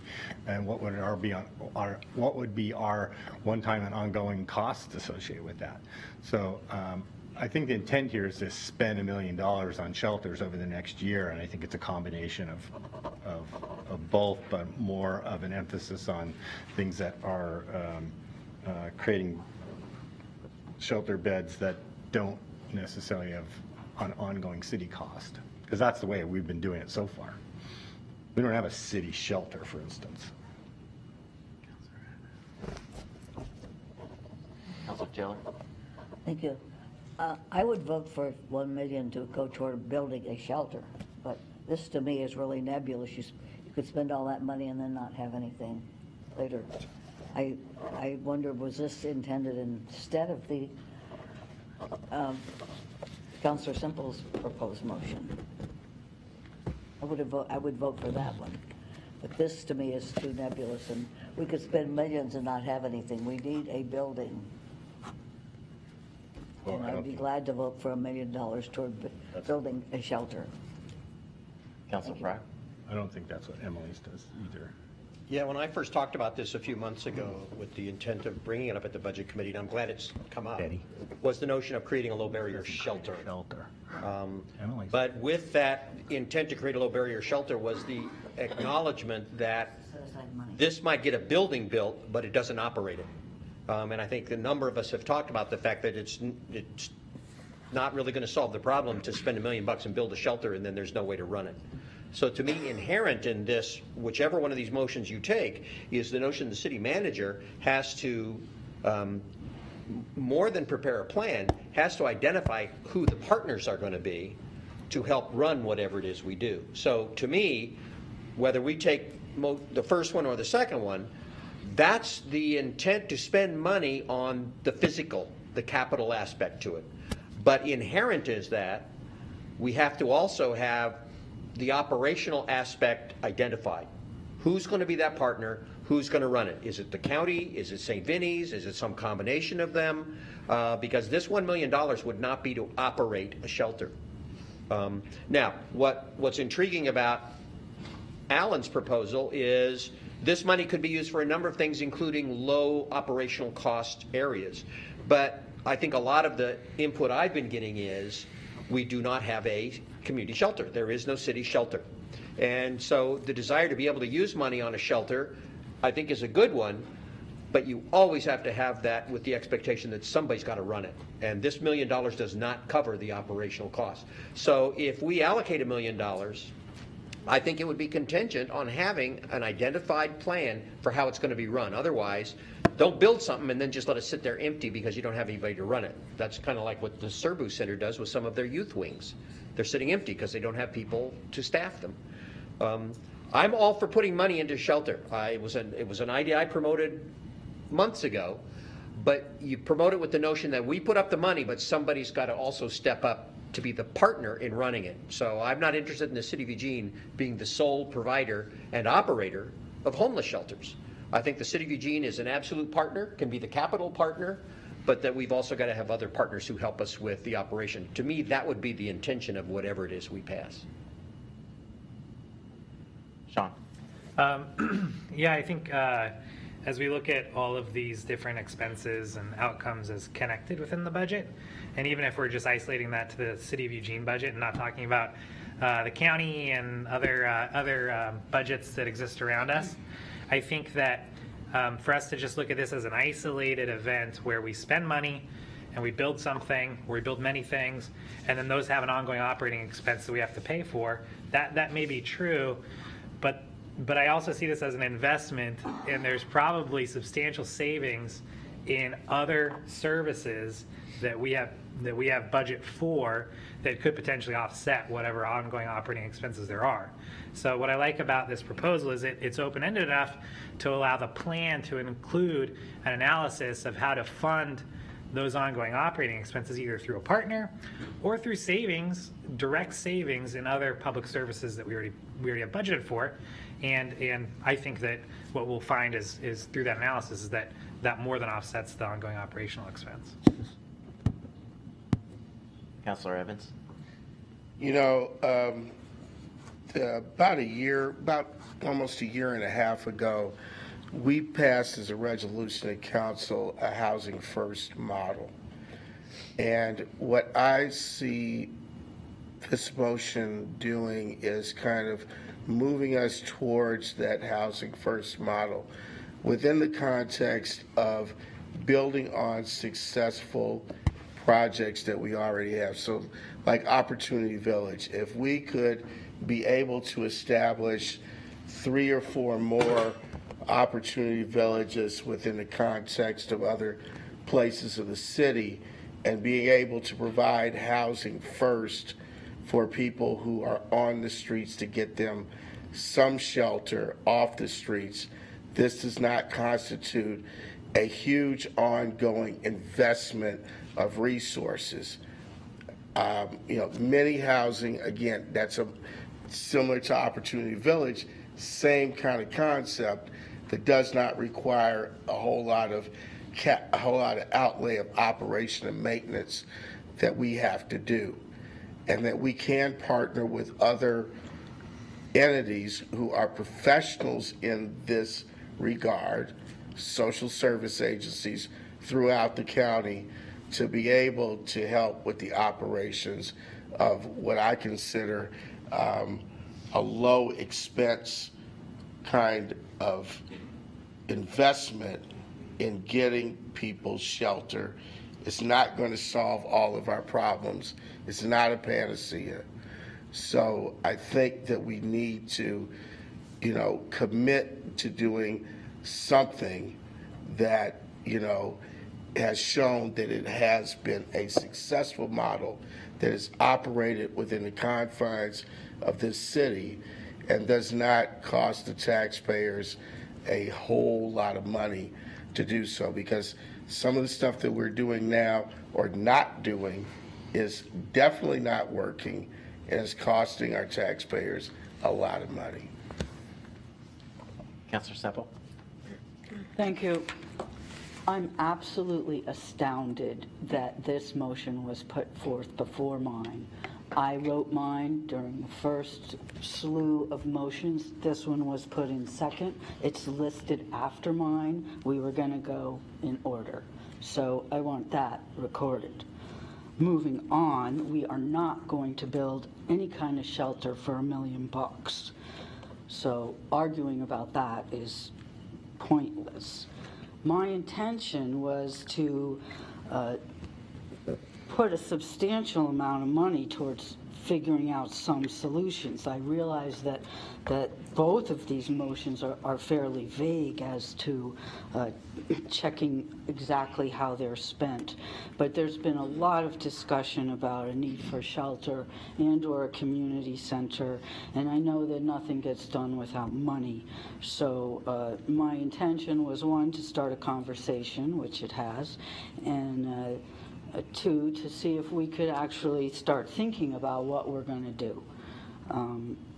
I don't really see the motions as all that different, but I do hope we will put some of our money towards this critical situation that people I talk to, that's what's first on their list. Thank you very much. Jill? I think it's been demonstrated that providing housing cuts down significantly on public services and law enforcement activities. And so overall, I'm very in favor of a motion like this. I'm interested in the city manager's opinion of this as it's drafted. Can you provide some thoughts on it? In what? Based on just some thoughts on it, and as far as operationally, in context with the budget that you have proposed. Well, I think either one of the motions, I mean, in some ways they're same, but they're different. I think I like the idea of a plan, but I think Emily's motion actually provides a little bit broader uses for the dollars. And so what I would take up with this is we would go work and try to bring back some sort of a plan to the council that says, given all the various options for shelters, and I think these are, this isn't really a housing first, none of these are really housing first, because housing first really is about permanent shelter. All this is temporary emergency, so this is just transitional housing, emergency housing kinds of things. And so it would be trying to figure out what's the best plan for moving forward. I think Emily, yours is probably more specific around putting money towards a shelter, some sort of a shelter, and then and then perhaps something around rest stops or dusk to dawn. Dusk to dawn, you've already essentially addressed. Rest stops, the issue on rest stops is really location, not money right now.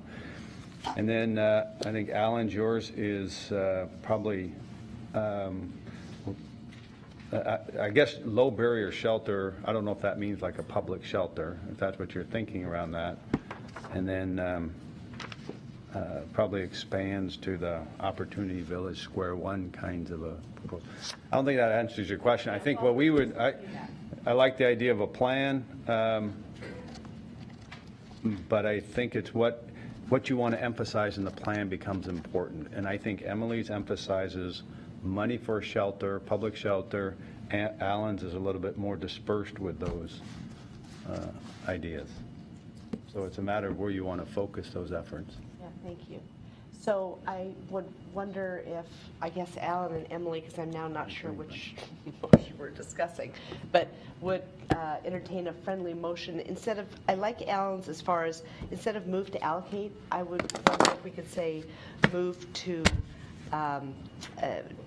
reserve $1 million pending a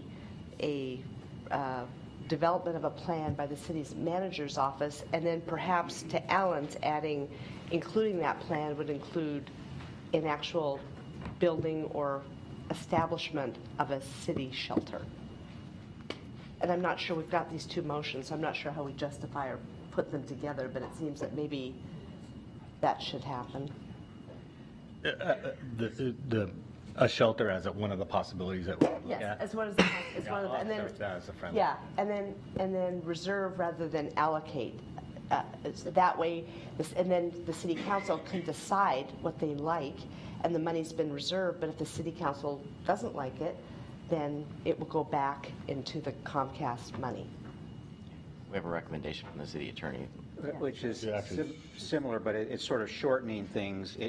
It could be, and I think it sort of combines what Emily and Alan you have, it would be moved to allocate, and it doesn't matter that it's allocated because the manager under this can't spend it until city council approval. Okay. So the word allocate's okay. So it'd be moved to allocate $1 million of Comcast settlement funds for future shelter options and request that the city manager develop a plan for city council approval for spending these funds within the next 2 years. So by just using the term shelter options, it includes everything Alan had in his, and it includes what Emily had in hers.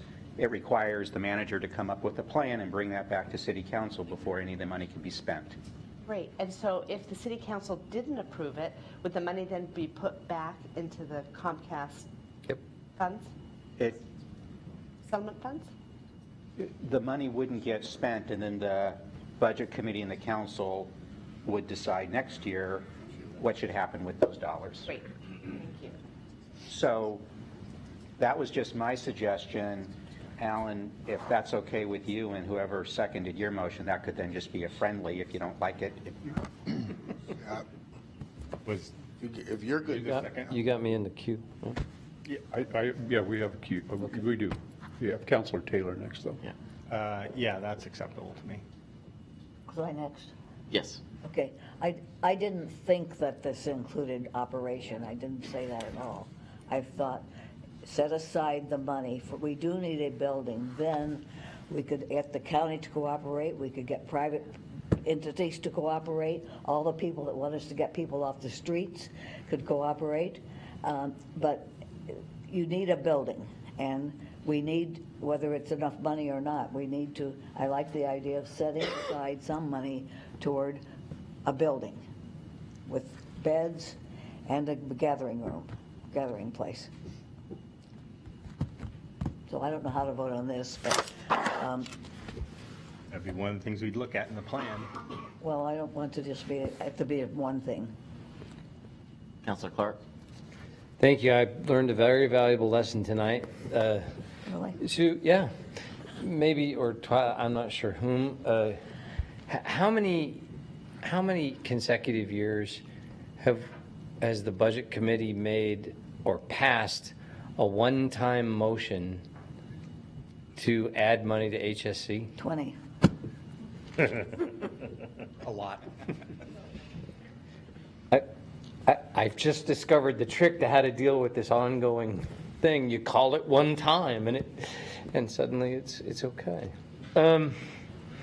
I have to say, there's a very big difference between provided services, which helps somebody who's hurting and somebody who needs help and somebody who needs a place to be, which, from my understanding, because of that differential about responsibility based on where people are from, and is it Springfield's responsibility or Lane County's or Eugene? In order to avoid that fight, we work together, and that's what HSC is about. And so I'm in favor of some of the monies we spend on HSC. But this is directed towards services. We fund HSC to allow them to specialize that money towards the places where it will do the most good to serve this population. I don't want to spend even more additional Eugene money individually and thereby be spending on an even larger share, which I had a concern with the previous motion. But I do appreciate the idea that we may look at this in a different way and say we want to be a part of the capital solution, which is truly one time, towards a place that we may operate in partnership.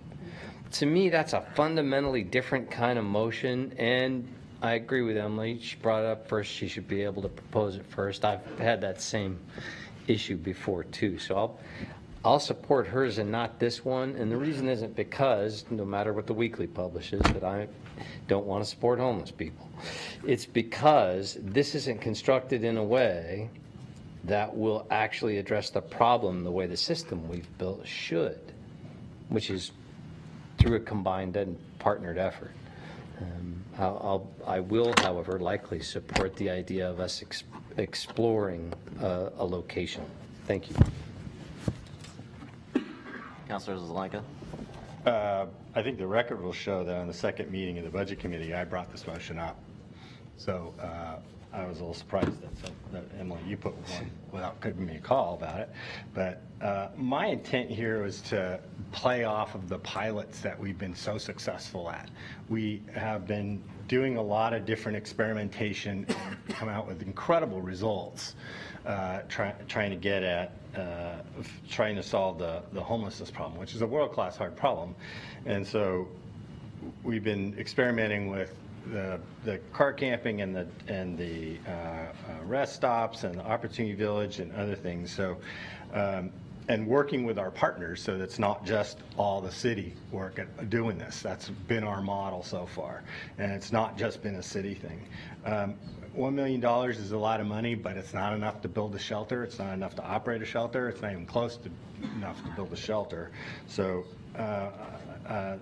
that's why the motion is to actually have the city manager, with the smart people that he has on staff, come up with a plan of how to spend this. Because if you want to just throw $1 million seed money at a shelter, that's just a start. Then you'd have to do that over and over and over again in order to get enough money to create a shelter, I think, and then successfully operate it, which is a daunting task. So although that would be something that, with this motion, the way that it's rephrased, would be something we would look at within the plan.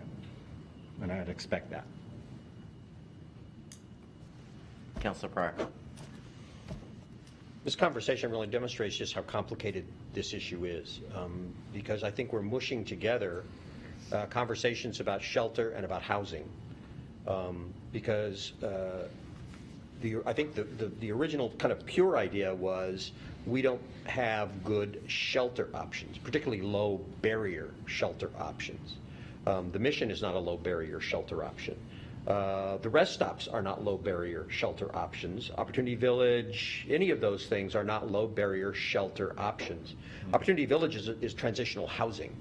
You have to qualify to get in, you're on a waiting list, it's self-regulated, and so it's not shelter, it's housing, and it's needed. We need more of it. We need more tiny homes, we need more of everything. But the piece that's most missing right now is low barrier shelter. If I have a mental or an alcohol problem and I'm on the street and I'm a veteran and I've got no place else to go, I can't get into Opportunity Village tonight. I can't get into a housing first option necessarily tonight, but I could get into a low barrier shelter tonight, theoretically, and that's what's not available. So I was hoping that we could talk about whether we reserve or allocate or whatever we want to do to say we need to put some money into the notion of creating low barrier shelter. I don't know what it looks like, But we need to say we want to put our money where our mouth is, and we want to try to create something, knowing that we're going to need partners to run it. And so I appreciate the desire to put money into all of these other, housing types, shelter types, transitional types. I think that's all worthwhile stuff, but it's not really going to deal with the issue of low barrier, I need it tonight shelter. That's what we have a need for. And it's controversial because some people don't think you should be providing a place for drunks to sleep it off. But on the other hand, if they're sleeping on the street and pooping in doorways, that's not very acceptable either. So I think it's something we need to address, but we can't address it alone. We're going to need help to do it. So if we are willing to say we'll step up with $1 million to help capitalize it, but we're not going to just throw our money at it all by ourselves. If we're going to help capitalize it, we're going to need the partners to help do it. But it's got to be low barrier shelter. 30, 40 people. It's not a giant, ambitious thing, but it's a start. And we continue on with the opportunity villages, the rest stops, the car camp. Yeah, that continues on without a doubt. But this money would help to pay for something that right now is a hole in our continuum of response.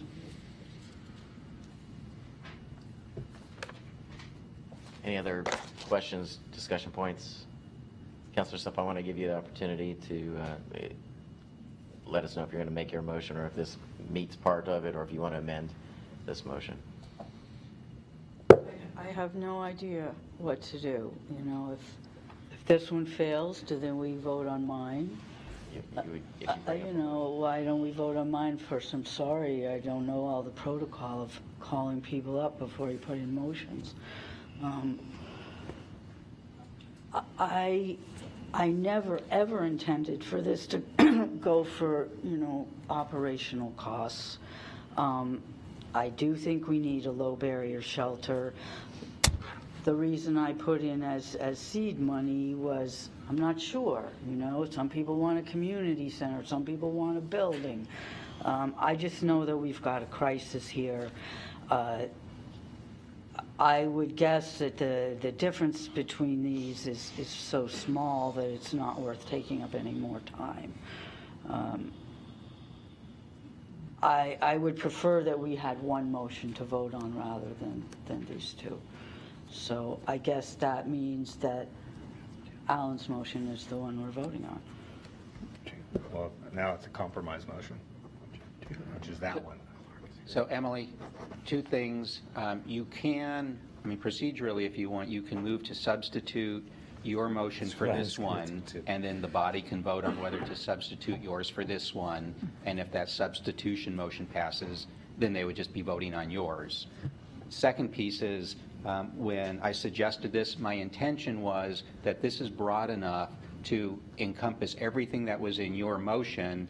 It's also broad enough to encompass everything that was in Alan's motion. What this really says is there's $1 million that the Budget Committee is recommending that the council set aside for some kind of shelter. The city manager needs to come back to the council with a plan. That plan could be for a public shelter. It can be for the low barrier shelters. My guess is that the city manager isn't going to start designing that plan without having a work session with the council to ask, what is it, council, that you really want in terms of a plan, so that the council as a whole would be able to say, go develop this kind of plan, which could also be, go develop it with all of our intergovernmental and community partners. So this was intended to encompass yours, but you also have the ability just to move to substitute yours for this, if you just want to have a vote on yours.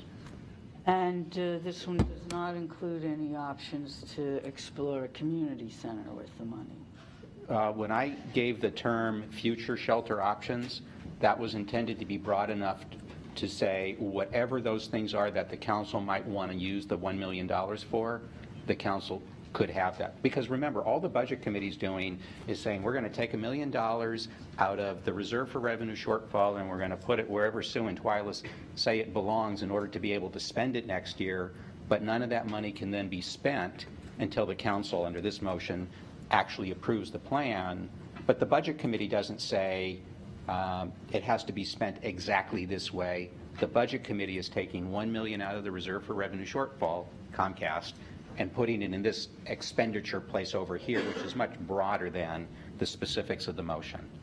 So it could conceivably include a community center. If the council says that's part of a shelter option, then definitely. It will be up to the council to say, here's, city manager, what we want the plan to look like. Okay, thank you. Councilor Clark? Yeah, the challenge I have, as I mentioned, is that I'm interested in a much narrower scope for the manager with this. I'm not interested in creating what this does, which is an ongoing expense. This creates, there's no way in the world we'll spend this kind of money to try and address options for people and not have it become an ongoing expense if it's towards services. It'll be just like that was my point of bringing it up. It'll end up just like the annual one-time expenditure for an increase to HSC.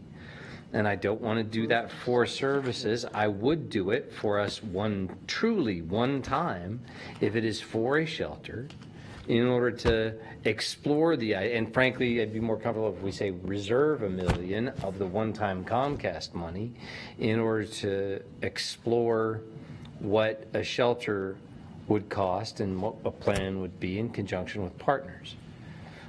So I was kind of hoping you would make that substitute motion because I could support that one, but I can't support this one. So I guess I will move to substitute for Alan's motion the intent of Emily's, which was to reserve or allocate $1 million and ask the manager to come back to us with a plan for working with others for a shelter. I second. A shelter? For the working with others for the operation of a shelter. Not operation, the building. Yeah, this money is for the plan for Capital. the capital. Yeah. Which creates an ongoing expense. Again? I still couldn't understand you, I'm sorry. Say your motion. They're trying to type it. Oh, sorry. One-time Comcast settlement funds for shelter options. No, that's his motions. Yeah. Move to substitute Emily's. Move to substitute Emily's, but I think there was a part of that I didn't want to. Didn't substitute Emily's. What I want to do is direct the manager to come back to us. We're going to set aside $1 million and direct the manager to come back to us with a plan for using that as a capital one-time expense towards a homeless shelter in plan for running with others, with our other partners. Yeah. Does that come close? Does typing person get that?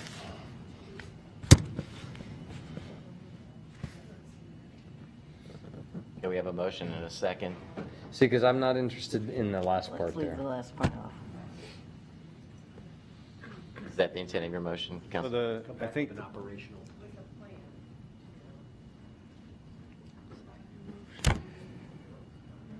Mr. Manager, do you have some help for me with what you're discussing right there? It looked like you did. I would suggest you take a break and then we come back and Ah! figure this out.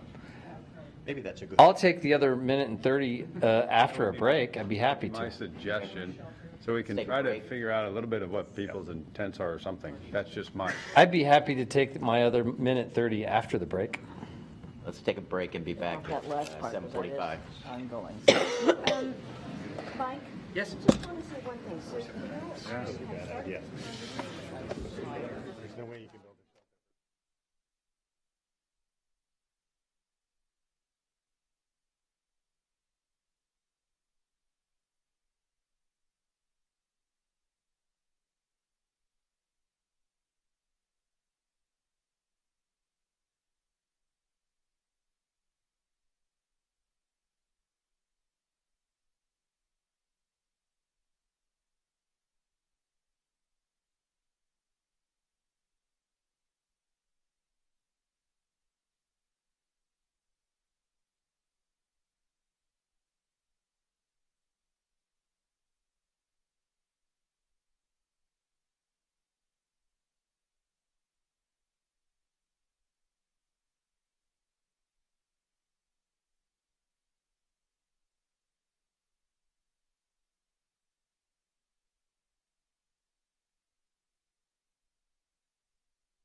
pledge or Superintendent Bethel Schools. You want to talk about? Welcome back. Oh, great. Yeah, it's really great, isn't it? It's really great. Right.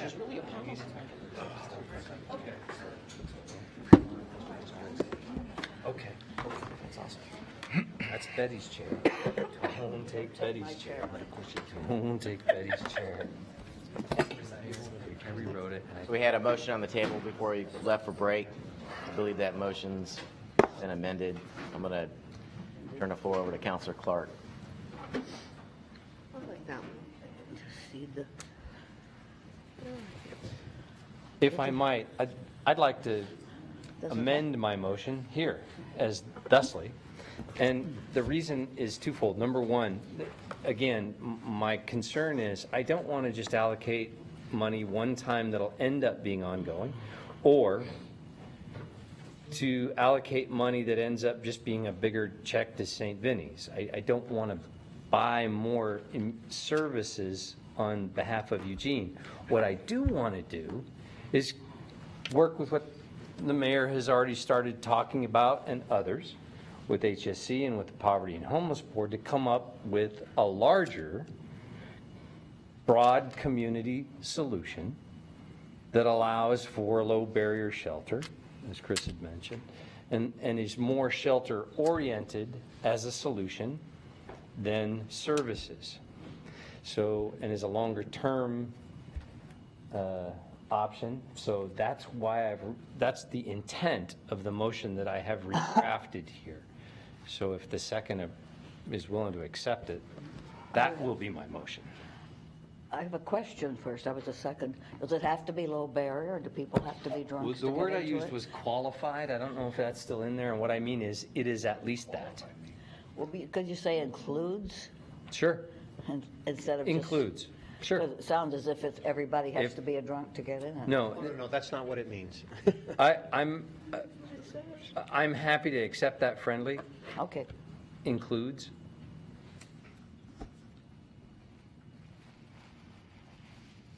But I want to constrain this down to the point where we're not talking about just extra money for more services that could end up being ongoing. That's what I want. But is towards specifically the idea of a permanent solution and a shelter. Yeah. And this is the best I could come up with. So just so everybody's clear, including me, on where we are procedurally, I believe, Mike, that this is actually a motion to amend or substitute for Alan's motion, this. Yes. So what the Budget Committee is now discussing is whether to substitute yours for Alan's. Yes. Well, can we see Alan's again? Yeah, can we see Alan's?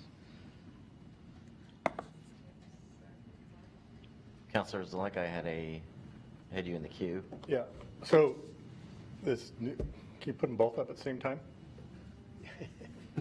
Just delete the page break. That's technologically complicated. Cut and paste. The difference is getting semantical at this point. So my substitute motion is a shelter-only proposal. If you think that the only thing we should be doing is focusing in on a shelter, support that motion. What the second one does is say, we've got a lot of things that we've tried. We've got a lot of new ideas, like a community shelter, community center, a shelter, dusk to dawn, and all these other ideas. And it says, go explore those things and come back how you'd spend $1 million on it within the next 2 years. So it's much more broad and much more inclusive about all the different options that we're doing towards getting shelters for homelessness. If you think that all of it should just be spent on shelters, go for option one. Counselor Taylor? We're already doing all the other things and should continue them if we do with $1 million. If we do the motion one, it doesn't. The substitute motion, it doesn't stop any of the other things. That what we need is some money for a shelter, and no one said we should stop the other things. Counselor Semple? Can you tell me what the difference is? I tried to do that just now. But I'm still not really sure. And the second part, request that the city manager develop a plan for city council approval for spending these funds within the next 2 years. Do we have to spend the money in 2 years, or does the city manager have 2 years for a plan? Spend the money within 2 years was the intent. And if we don't spend the money, then it goes back? I mean, that seems a little bit nutty to me. Well, the plan It is, wouldn't actually go back. So what, and Senator Twyla can weigh in, but if the money gets, if a plan comes to you and you say, here's how we want to spend those dollars, if those dollars are being spent outside that 2-year period for whatever reason, what you would do is roll those dollars into the next year unless you chose not to. So they don't automatically drop back unless you choose to have them drop back. Then what's the point of putting a 2-year time limit on it? I don't know, but the maker of the motion would have to. the point was to put some time frame on it. So my experience being a counselor is that a motion should be specific as to how much and by when. And so this puts time frame on it, says, what can you do within 2 years to get this stuff spent? And so the idea is to get it be more immediate. Councilor Taylor? The substitute motion is on the floor, and we should vote on that. Any further discussion? I was a second. Well, yeah, we have to vote on the substitute motion now. Yeah, we're voting on the substitute motion, the top one. If it doesn't get spent, it's back. So to be clear, you are voting on whether to substitute the top motion for Alan's motion. Okay, and then we have to vote on the substituted motion. Then we're back to the main motion. So I can tell you what our intent would be with either one of these, and Emily, maybe that helps you with what the difference is. The first one, it says we would come back with a plan on a low barrier shelter. That's what we'd come back with a plan for, and working with partners. At least. That's what it was intended. That a plan that includes a low barrier shelter. The second one, the future shelter options is a low barrier shelter and potentially other shelter options. So I guess that would have to be the qualification of what that. That's not the difference. Okay. Councilor Clark, if you want to. The difference is not that, in that I used the words, or wasn't, the intent wasn't for that. That's why I used the words qualified. My original idea was that what Chris said was important. We don't have a low barrier shelter, and some of the other options we're doing in the city are not low barrier options. And I have always thought that the smartest thing we could be doing would be to support the mission in what they do, but they're not a low barrier option, and we should have one. So I'm giving ground and saying, yeah, you're right, we should have one of those. That's important. But it should be shelter so that it doesn't become an ongoing expenditure towards camps, towards other options that are being discussed. It's towards a permanent solution. But I was persuaded by the mayor that I shouldn't constrict it to something so small that it precludes the broader community conversation that's already taking place, and that may for a longer term shelter, and that's a wiser way.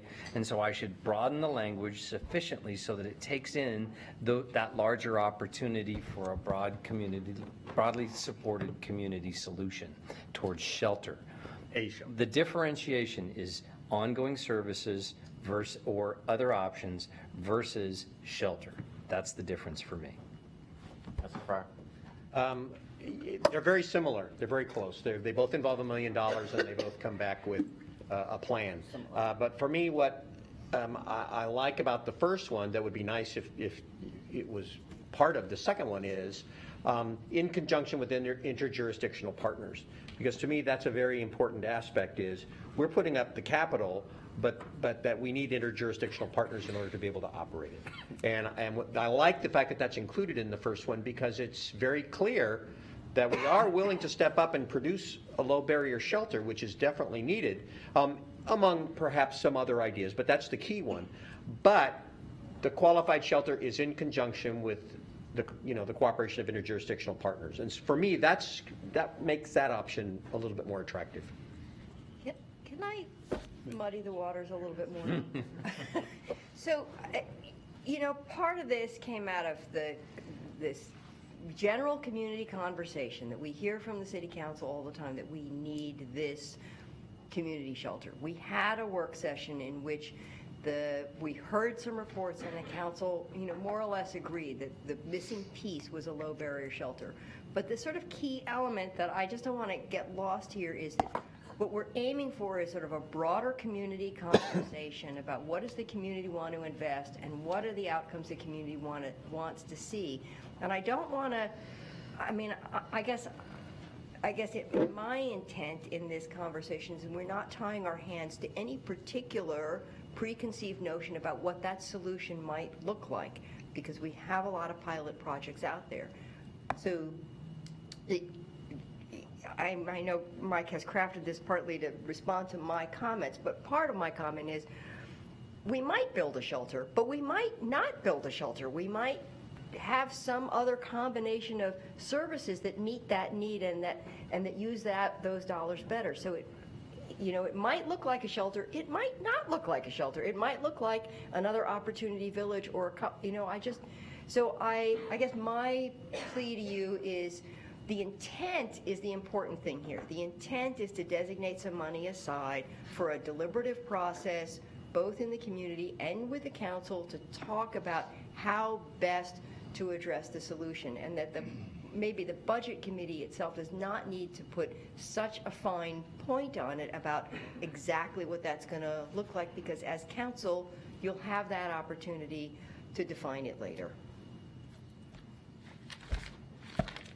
Jill, and this will be the last. So would Councilor Zelenka entertain yet another friendly motion to add in conjunction with interjurisdictional partners on the end of his motion? Yes, I would when it comes back. Okay, when it comes, okay, got it. Okay, got it. I think that's a very good ad. All right, okay. Okay. All in favor of the substitution, the substituted motion? All opposed? Councilor Evans, Councilor Semple, Sean, myself, Ken, Councilor Zelenka, John, and Jill in opposition. The motion does not pass. Which brings us to the modified motion on the table. All in favor of Councilor? You Oh, got we're going to move that. Call on Jill. Jill? Yes, to a friendly amendment to Councilor Zelenka to add in conjunction with interjurisdictional partners to the end of his motion. Yes, I'd accept that if the second does, which would be Greg. Yes. Because I'm against homelessness. All in favor of this motion? All opposed? Councilor Clark, Councilor Taylor, John are in opposition. The motion I passes. vote against homeless. You voted against homelessness. Thank you. And Mike, thank Moves us to our next set of motions. So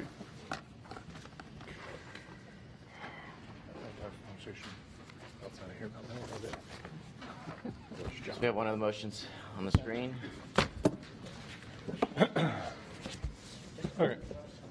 I move that the Budget Committee recommend to the City Council to amend the proposed budget to provide funding for Eugene Fire to get the addition of one additional 24-hour ALS medic unit with the necessary associated FTEs, and two additional 24-hour BLS medic units with the necessary associated FTEs instead of the currently proposed one 12-hour BLS medic unit, and $500,000 of one-time funds from the Reserve for Revenue shortfall for the acquisition of two new ALS-capable medic units. This motion directs the city manager to make the necessary adjustments to the budget as he deems necessary to balance the budget and to minimize the ongoing impacts of this change, but done so in a manner so that there are not any reductions in staffing or service levels provided by Eugene Police, Fire, EMS, or other life safety services provided by Eugene or any of its partners as a result. You have 3 minutes to talk about any. Did I need a second? What's that? Where? Don't I need a second before? Oh, yeah, do we have a second? Sorry. You have to have a second before you Did you get a second? Don't have a second. Going, gone. Okay, we Going don't have a once. second. Well, there's no second. Motion does not have a second, so we'll move on to the next motion. Is she on the phone? Councilor No, I don't think so. I don't think she is. I asked the chair if I could make this motion in her stead because she's not here. Sure. but I'm going to alter it because of the conversation we had earlier. What's that? Isn't it the same one he just made? It has some similar, I think. Mine is going to be much simpler.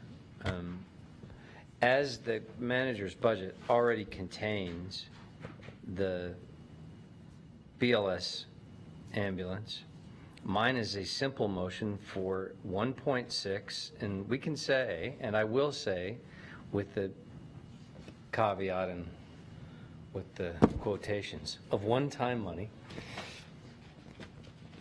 and I'll explain that in a minute, for an ALS 24/7. And if I have a second, I'll explain my motion.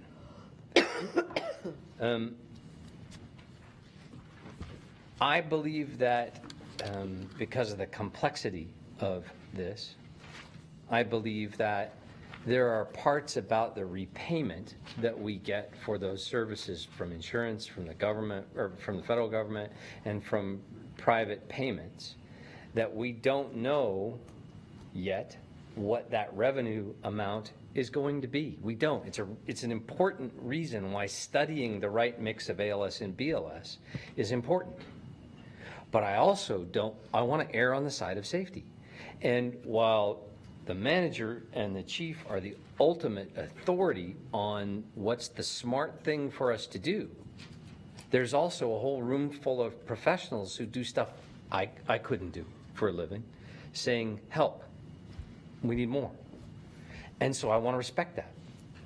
And so in order to err on the side of safety, in order to respect their professional opinion too, I want to say, okay, so I'm going to say up to 1.6 with the following direction to the manager. And I said one time that if it turns out that we can organize this better by the end of the fiscal to make that ALS a BLS instead, and that become a fourth BLS, and then so we'd be 3 and 4. Then that should be something that he brings before the council and makes the case for, and that's fine. And that may be the smarter way to go. And that may be the way to deal with the ongoing budgetary consideration.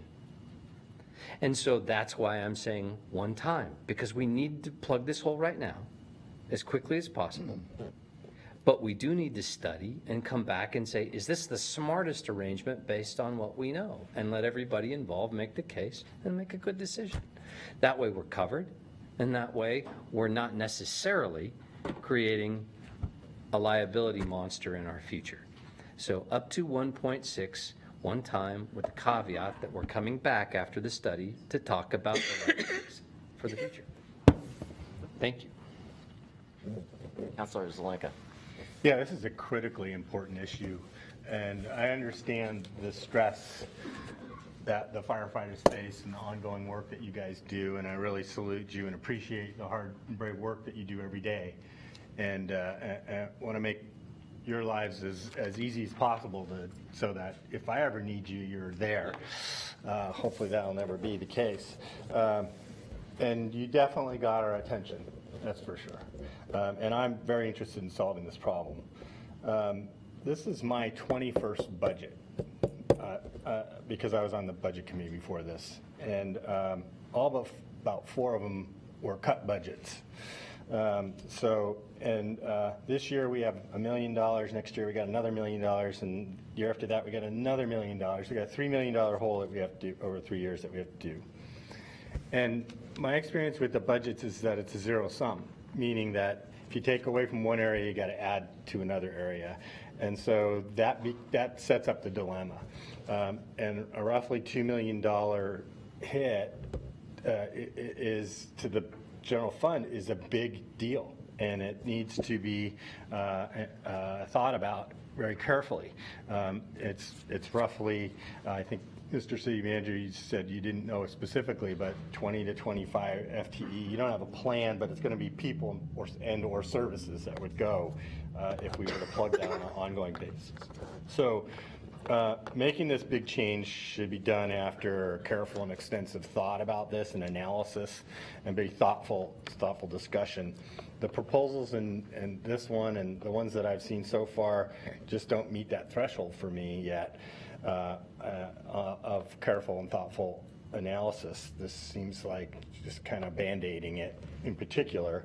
And in this particular motion, the difference is really about 6 months because the chief's plan is to come back to us. We'd have a decision in January. And that seems reasonable to me. It gives us enough time to get all the data that we need. It seems enough time to do the careful analysis that we need to do.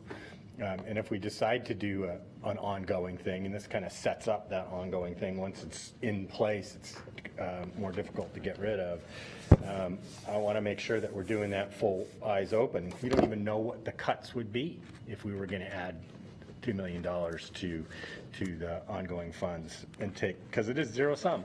So you take it from one place and give it to another. And we haven't even explored the idea that Greg was talking about, which is a public safety levy, which I think is a really good idea that we need to discuss more. So I think there's a lot more thought that needs to go into this. And so I'm not going to support this motion, but I am very supportive of trying to solve the problem. Councilor Pryor. A question, I don't know whether the chief knows or the city manager. We're adding physical vehicles, whether they're ALS or BLS. We're paying money to add actual vehicles. That's $500,000, and one that's already in the budget and another one that's being proposed to add. So the $1.6 million, is that paying for vehicles, or is that the money to pay staffing for the vehicles? It's already in there. Councilor, the 1.6 would be for both vehicle and staffing. Okay. So what portion of that is for the staffing? Of the 1.6, how much of that is staffing? I'm going to say 1.2 plus in that area, because there is a purchase for the vehicle and there is a fleet and operational piece that goes in that as well, maintenance and equipment. Okay, so about a little over $1 million would pay for the people to staff the vehicle. Correct. And for me, that's the question. I don't mind spending one-time money for capital costs. We've talked about that. But I remember when I was on the school board, the well-intentioned folks at a school would say, we want to have a fundraiser to raise money to hire a librarian. And sounds like a great idea. And they would go out and they'd have a fundraiser and they'd raise the money and they'd hire a librarian. And the next year, the fundraising didn't work out quite as well. And somebody had to go to that librarian and say, you know what? We didn't have such a great fundraising. We can't continue to hire you. And that's why if I'm going to bring staff in and train them and put them into a position, it's good to be able to do that with the expectation that you'll have a job in a year or 2 years. Now, I realize that this is a gamble to say, well, we get the one-time money, we get them hired, we get them placed, and then you don't have the cojones to get rid of us in a year. You'll get rid of something else. And maybe that's true. Maybe it's not. But for me, the notion of using one-time money, even temporarily, to pay for staffing is a hurdle I have to get over. Because sometimes it's not fair to people to say, I'm going to use money to hire you, but there's no guarantee you'll have a job in a year. That money may go away. Your job may go away, or somebody else's job may go away in a year. I like to know that there's stable money to pay for people, so that I think it shows respect that I'm hiring you and I want to keep you. I trained you and I want to keep you. Not I'm going to hire you for a year and if the money runs out, you're gone. So I might be willing to support an allocation of one-time money if I had a reasonable assurance that that money was still going to be there, whether it's a levy or some other revenue source or whatever. But right now we're saying we're going to allocate $1.2 million with no prospect of how we're going to sustain that in the next year or the next year or the next year. And our city manager is saying actually next year we're looking at having to reduce, and we've added $1.2 million onto whatever it is we might have to reduce. And we may not have to reduce in fire, we may have to reduce somewhere else, but it will be a reduction nonetheless. It will still be people. And that's always been the reason why I'm reluctant to spend one-time money on ongoing expenses, because personnel is one of those ongoing expenses. And I hate the thought of bringing somebody in, training them, so that in a year I can say, I'm sorry, I ran out of money, you don't have a job anymore.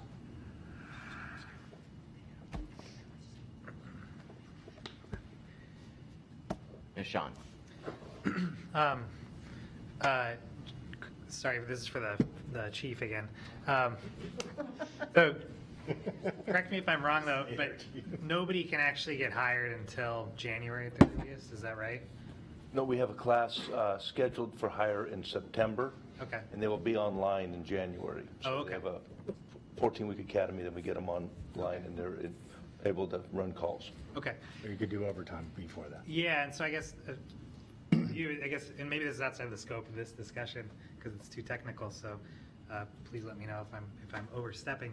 But is your intention with this that we start staffing this immediately or as soon as possible with overtime, or that we reserve these funds, set them aside on the contingency that the study finds out that the ALS is required in January, and then they're available to fund that at that time, and if the study proves that BLS is sufficient, then we sort of have some mechanism in January, or the council has some mechanism in January to reduce that amount? My intent is that this should be staffed as soon as possible because we need 4 ALS ambulances. That's what the studies and the folks doing the job have told me. Mm-hmm. The plan that I appreciate, like, and respect that's been put forward doesn't quite make me feel as safe as I would like to, and in this position I feel like I should propose something else if I don't think what I have heard meets what I think is safe enough. So I'm suggesting that the limited language provides a third option, and it's this. Yes, it is most likely that he will hire and as quickly as possible and train and get someone on staff. It's also most likely that he'll have overtime for a few months in advance of that. But there might be another option that a comparably trained firefighter may be available that transfers in from some other. There may be any host of other options that I don't know the answer to. My only ability is to give him budgetary authority, the manager, to say, yeah, that's the expectation, that the service level goes like this. And that's what I'm trying to cover. Make sure that we have emergencies covered, that there's never a 28-minute wait for somebody who's in trouble, desperately in trouble, and that also we build into that the smart research to get to the place where it's not an ongoing burden. It's the wisest way to handle what is our first job, to make sure our community members are safe.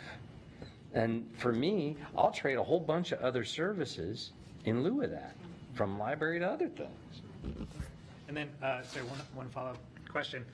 Again, out of curiosity, what is the mechanism, whether the study comes back in 5 or 6 months and says, oh, we need to add funding to meet the service need, or it comes back and this motion's passed and it says, oh, we need to reduce.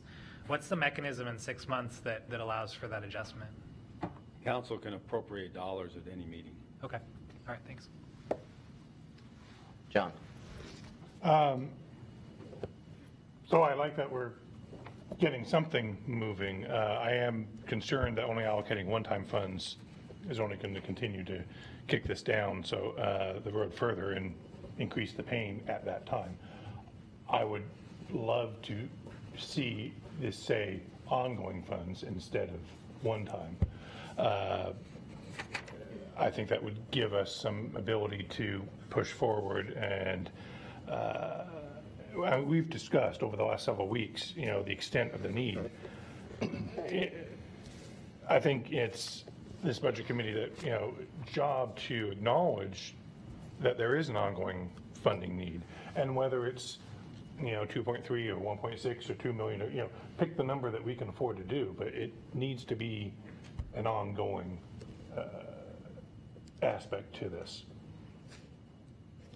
So I would love to see a friendly, adjustment to that, but if we can do a one-time thing, we'll stick with a one-time thing. You'd have to propose that, right? Councilor. Still going? Councilor Clark. Sorry, what? You're next in the queue.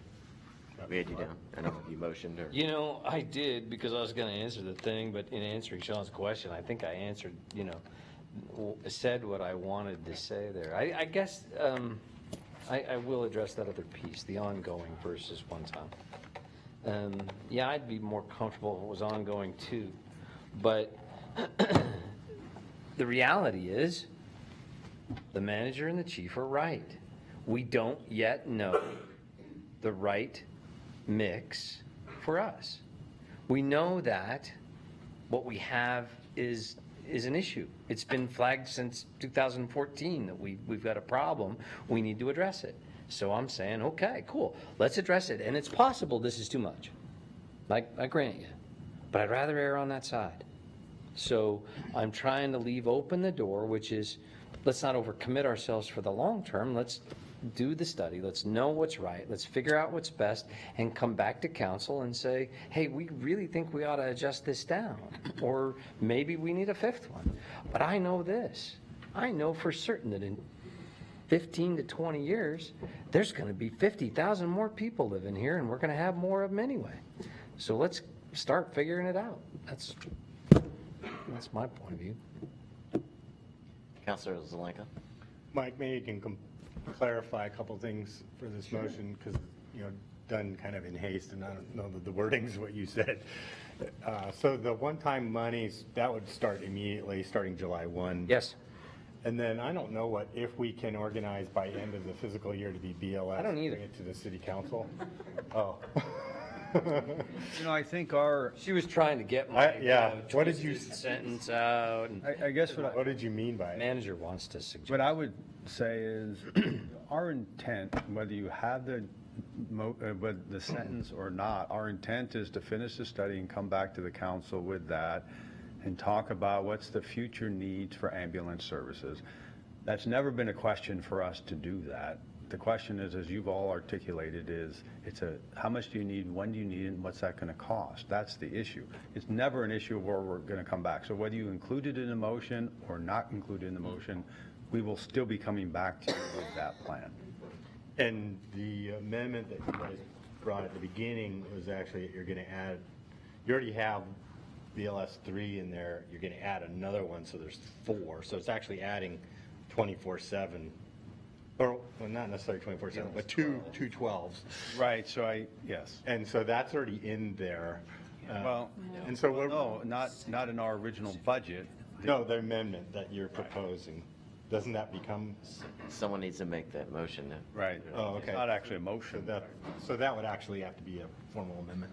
So if that got approved, then the real difference would be starting July 1 versus, say, January 1. Well, I think what the chief has said is, well, I don't know, chief, if starting July, or would you actually put an ALS ambulance on the street or not? I don't know. If you went with your amendment, when would new ambulances get deployed out in action? BLS would be deployed July and September, and this configuration, an ALS, the earliest would be January, the optimal would be May. But we could deploy a ALS unit in January with a limited of mandatory overtime, limited amount of mandatory. Couldn't do an ALS in July 1? I could. It would be almost certainly a large amount would be covered with mandatory overtime. Oh, okay. Right. So I'm struggling with the difference is the level of service, and you'd have two 12 BLS 12s, one in when? One in July and one in September. And then, or this would add an ALS 24/7 starting July.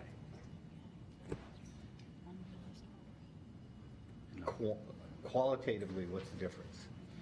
The difference is an ALS can respond to any call for service, including the most critical patients, and get them to the hospital to be treated definitively by a medical team.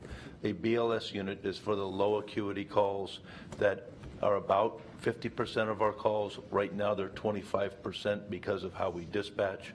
But we believe, if you look at industry standard, it's around 50% of the calls are BLS, 50% of the calls are ALS.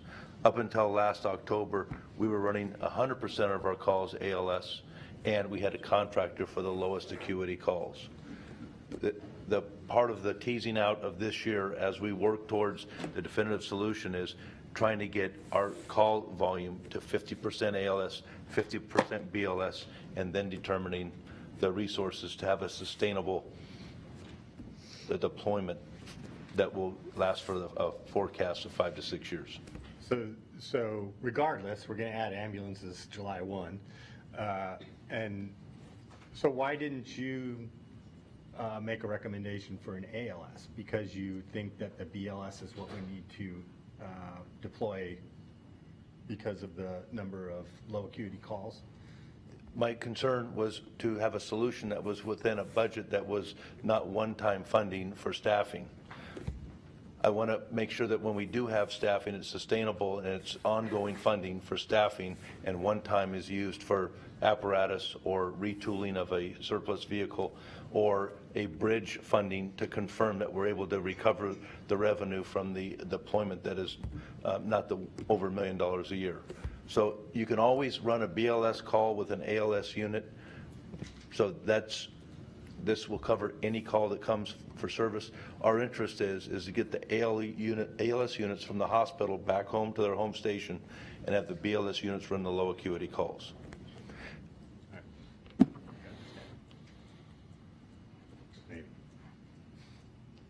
Councilor Pryor. I'll just say that if this passes, then I will feel the responsibility to work to make these jobs permanent and sustainable. If we're going to bring these people on, they deserve to have a job and keep that job. And so if it passes, I will work to keep those jobs permanent, which means we will then have a conversation, it may be a year from now, maybe 2 years from now, about what we will cut or what additional revenue we will bring in order to make those jobs sustainable. Because that's what we're doing right now. And I'm willing to accept that responsibility if it's the will of this body, because I don't think we should give these people jobs just to take them away again. So if we're going to do it, then I'm going to make the commitment that we'll work to make those jobs sustainable, and we're going to have to figure out how we're going to do it. And so we need to have that conversation about additional revenue, what that's going to look like and where it's going to come from, because I'm loath to go back to what we were just doing a couple of years ago, which was filling this room with people who didn't want to have their program or their department or their area cut, because nobody wants to be cut. Now, I agree fire is a core service, so that's why I would commit to making these the sustainable jobs. But I'm going into this with my eyes open, knowing that in a year or 2 years, we're either going to have to come up with revenue or we're going to have to make cuts. And we're all looking now to the city manager to say, where are those cuts? I don't want to use the word least painful, but most acceptable to the rest of this body. So we'll be right here next year saying, what are we going to cut and to what tune? So at least I'll go into it with my eyes open, but I will have at least this priority clearly as a core service. Conversation will start in the fall. Conversation will start in the fall. Sean. So one of the concerns I have with this is potentially what it doesn't allow for is what was suggested in your amendment, which was for the quicker deployment of a BLS unit in September, because July's already taken care of in the budget.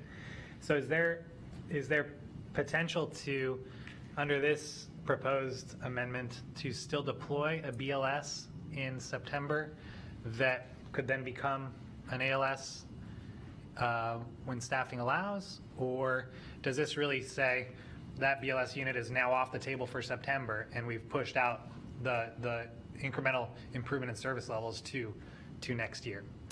What I would say is that the fourth BLS unit for September actually isn't on the table yet. Sure. Yeah, so what I'm saying is, but in your proposed amendment, the suggestion was to increase funding to allow for that. This doesn't include the discussion of that additional incremental BLS unit.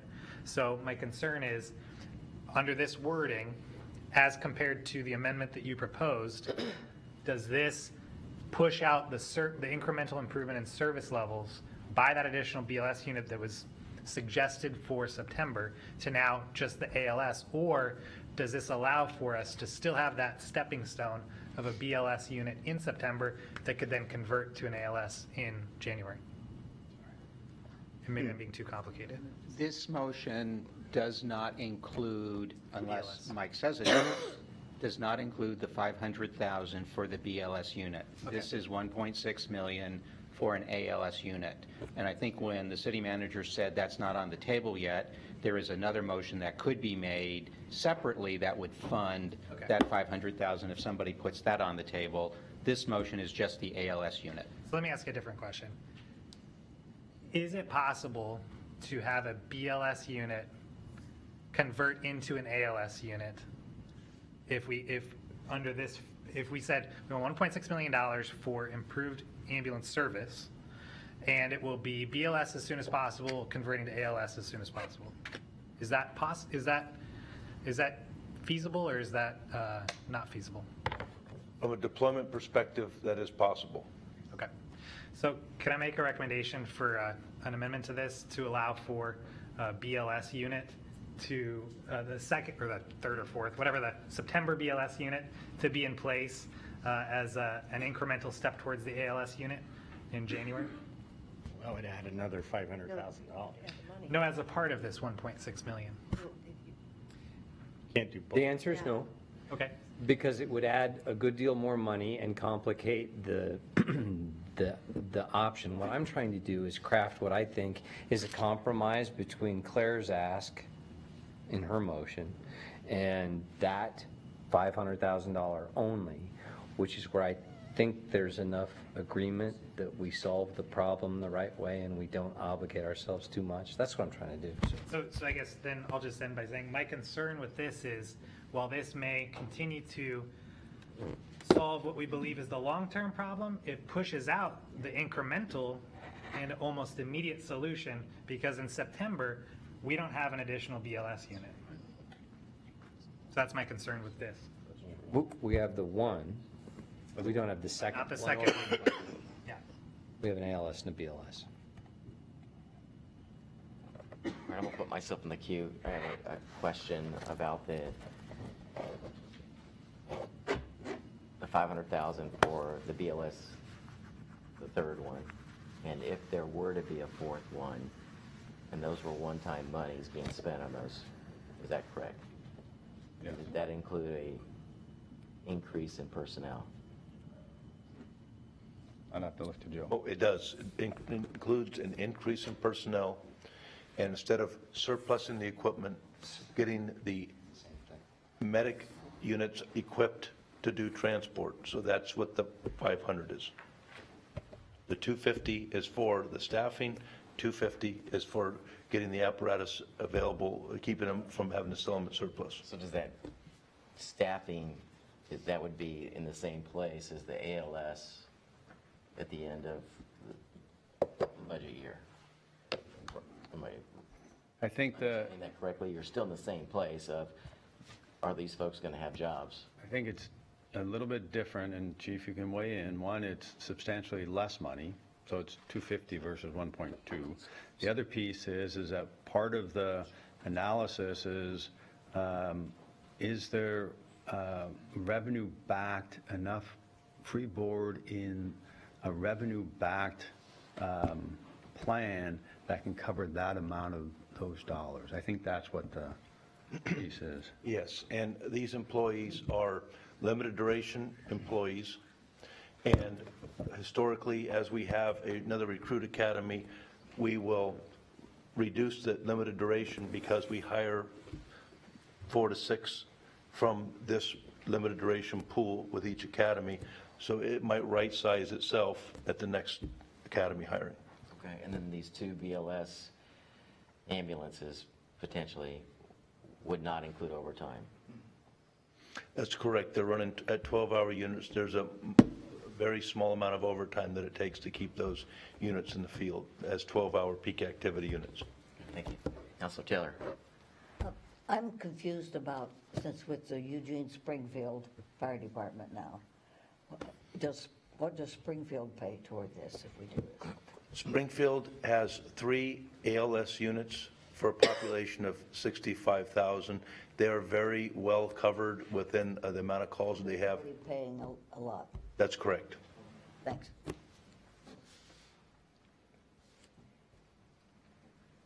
Exhausted the queue. Are there any other discussion questions?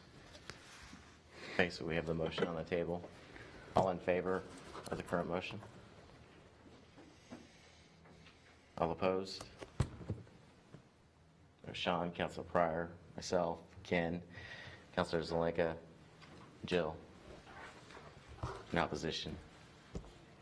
Motion doesn't pass. What was the vote again? 6-4. 6-4. 5. 6-5. 6-5. It did pass or did not? Did not. Did not. 1, 2. Did it? I can miscount. No. Let's do it again. 6-5, no. 6-5, no. 5, no. Do it again. We want to do that again? Where's Claire? Did we get captured? It'll be different when it gets to council, I think. Just saying. Maybe. Okay. Yeah. I believe another motion that may be made. I move to recommend to the city council to increase funding for one additional BLS ambulance in the amount of $500,000 on a one-time basis in fiscal year 18. The funding for this addition would come from the reserve for revenue shortfall. I think we've already pretty much talked about this. I'm disappointed in the previous vote, but this would be a Hail Mary at least, and I hope we'll vote for it. Is this the same as Yeah. city managers? This would be BLS? No. We've just added Yeah, that middle phrase. yeah. What's the middle phrase? And complete a Complete the preliminary Yeah. analysis options prior to winter Yes. break. That's fine with me. Yeah, so that's the, City manager's making a friendly amendment. Yeah. I'll accept it. Do you want to, Yeah. do you want to make the second motion or the Yeah, I make this. second motion's on the table? We have a second? With the amendment? Yeah, I second it with the amendment. Discussion? All in favor? All opposed? Passes unanimously. This is to our final motion. It's a process motion. Excuse me, hang on a sec. So, Ken, this is just a process, you're just recommending, to the council, you're not adjusting the budget? No budget adjustment. Okay, then you first should vote now on the main motion on the city's budget, Right. because Right, yours is right, an amendment right. to that. And then after you vote on this, then you would come back to Ken's process. So this is already on the table. So we have, the motion's already on the table. Or any questions or concerns about any of the amendments or the budget before we take a vote for the budget for fiscal year 18? None? All in favor?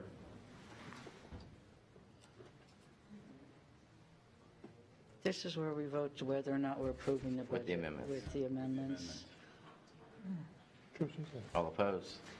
We have Counselor Clark, Counselor Taylor, John, Counselor Semple in opposition. Motion passes. Now you can go back to Ken's process motion if you want. You can do Do you want to do yours? Are you prepared? I'm prepared. I don't know if I... Yeah, let me do it. Okay. Okay, move that the Budget Committee recommend to the City Council review City of Eugene General Fund allocation to Human Services Commission for ongoing support funding in context of overall City of Eugene Human Services funding with goal of increasing ongoing support to HSC to 1.1 million. I will speak. I'll second. Thank you. I'll speak briefly to it. So I reviewed this also on May 10th. This is a reiteration of a motion that was passed last year recommending this review. And I guess I still believe it'd be beneficial. I think my understanding from what I've heard around the table is there is some desire to have this work session and complete this review. So I make this motion with the intention of encouraging the review, and I'll just, I guess, leave it at that. I appreciate your consideration of the motion. I recommend your approval. Councilor Clark?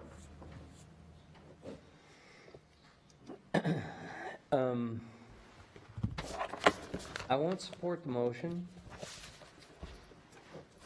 for a couple of reasons. Number one, I have no clue how any of my colleagues who so oppose an increase to ongoing expenditures and ongoing expenses that they would say no to arguably the most important service we provide as a city, could contemplate the idea for this, to pay to the county for a group project. A worthy one, absolutely, but not a core service. I have no idea how one can make that argument with a straight face. Number one.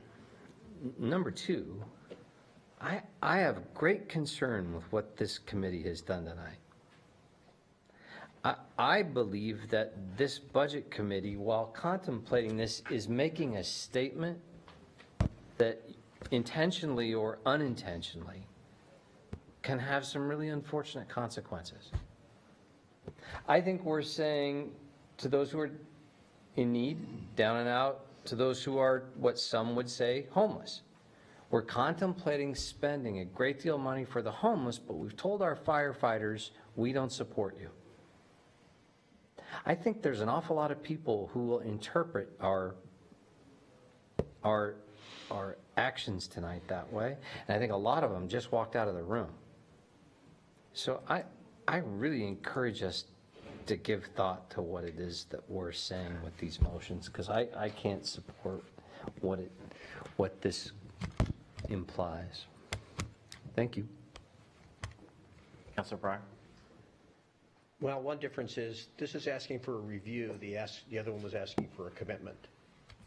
This just says review the general fund allocation. I'm perfectly fine with having a conversation about it and seeing what we can do. I was on a committee a few years back that actually did this process, looked at human services funding with an eye towards how it could be improved or funded more, and came up with a number of recommendations and options.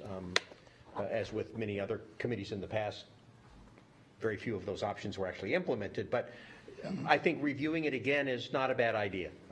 It's not a commitment, and with regard to the vote we took earlier, I don't view it in that black and white terms. Maybe some people do, but I don't. Everything we do has a certain nuance. Everything we do has an implication and a consequence in other areas. I wouldn't paint myself as being unsupportive of the fire department because I didn't vote a certain way. I think to make it that simplistic is a discredit to the hard work that we do. I'm extremely supportive of the fire department. I'm supportive of the fire chief who made a recommendation that we follow a certain course. And I think that we are trying in good faith to do that. And I think the decisions that we make should not be a value judgment that says, I like one part of the city, but I'm not supportive of another part of the city. I'm just trying to do my job. And my job doesn't involve, I like you, I don't like you. I support you, I don't support you. I'm trying to create balance here and trying to do the best job I can. And so I don't think it's that simple. I think it's complicated and it's very hard. And in this case, all this involves is saying the Budget Committee is recommending that the City Council take a look at this because it's an important issue. It's not allocating money. It's taking a look at it to see if there's a way we could get there. And I think that's a worthwhile thing to do. So from that standpoint, I will support it because I think it's a conversation that I've had in the past and probably wouldn't hurt to have that conversation again. Councilor Evans? So In this regard, I agree with Councilor Pryor. I think that we should have the work session. We should have this conversation. I'm not necessarily in favor of increasing, our HSC allocation another $290,000. I think that there are other factors involved, and there are other players involved, some of which have not increased their own allocation to HSC for a number of years, even though proportionally they should increase their allocation to HSC. I'm talking about the city of Eugene. So you can deduce what you get from that. And I do think that, we have done, as Betty has pointed out, and I think Alan's pointed out too, we've done this one-time thing over and over and over again.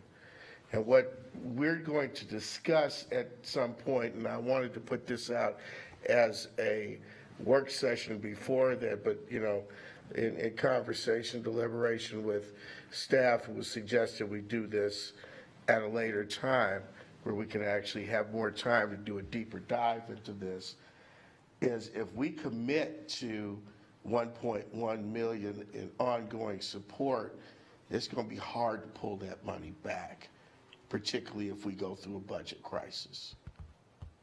We're committed to $810,000 now. And I don't think I'm willing to have an ongoing commitment of $1.1 million, unless from some magic place we're going to find, ongoing money coming from other things. We've already had a discussion, a conversation about what the ongoing needs of our firefighters are. And those are emergency services that we need to provide to our community. I would like to have this conversation because I think all of the counselors need the opportunity to weigh in on a deliberative process with regard to this particular allocation. Because serving on the HSC, not saying that the need is not there, but then everything should not be on our back, particularly when we have other folks that should step up in some form or fashion, particularly financially on this. Councilor Taylor. I'm willing to review. I think that's a council job to review what's the money's being spent for. But I'm not willing to vote for this with a commitment for a certain amount of money. I'd like to review how the money is spent and whether there is an overlap, whether there's duplication, and whether there might be different ways to spend it more profitably or more effectively. But I will not vote for getting up to 1.1 million. Well, this doesn't do that. This is with the goal. It's really clear. Wasn't I in the queue? Oh, I didn't see, okay. So we'll do something. So let's let Councilor Sepp will go. She hasn't gone yet, and then Councilor Evans. I just, the 1.1 million jumps out at me. We just spent all this time arguing about $1 million for homeless, it's like, and also recently, it seems that does this really mean anything? Because council doesn't have to do it. I mean, what we work on and sort of random sometimes, so I'm not sure that this has much power, and I'm not going to vote for it. Councilor Evans. I would suggest an amendment to this particular motion. Let's cut off with the goal of increasing ongoing funding to HSC for 1.1 million and just discuss what our allocation to the Human Services Commission is as part of a broader conversation. Yeah. Would that be acceptable to the maker of the motion? Should come from council instead of. Is it? Any further discussion? Councilor Taylor?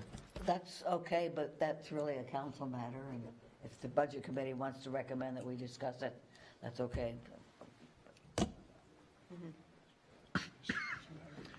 Doesn't do.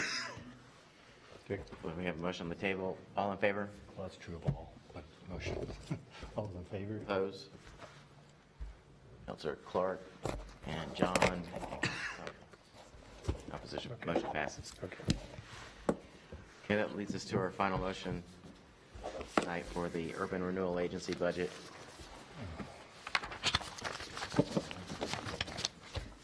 You want me to read this, don't you?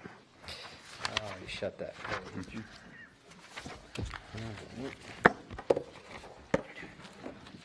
Go ahead. Jen.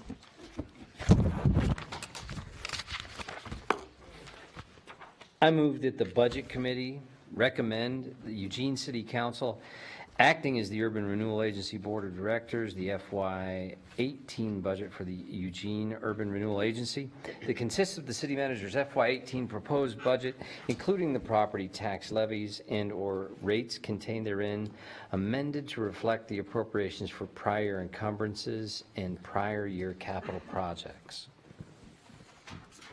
Second. Any discussion? All in favor? Opposed? Taylor and Council Semple, motion passes. And that takes us to a bittersweet moment in our agenda tonight. I'd like to recognize Chelsea Clinton for 6 years of service. She had to resign this year, but she spent 6 years volunteering and devoting her time to helping the city with the budget and our services. Also like to thank Josh Scope for 3 years, and he's been reappointed for another 3 years, so he'll be joining us again in the fall. And then finally, Ken Beeson. He's served 6 years. He's no longer eligible to serve again, and I think it is very special to take that amount of time to help in the city, the community, and everyone here. And I want to personally thank you for stepping up and helping me as the acting vice chair, I guess, in helping with the queue and everything else. It's been quite a learning experience for me, and you've been invaluable in helping me during this last few weeks. So thank you very much. And on behalf of all of us, we'd like to present you with a little token of our appreciation. Well, thank you. Thank you very much.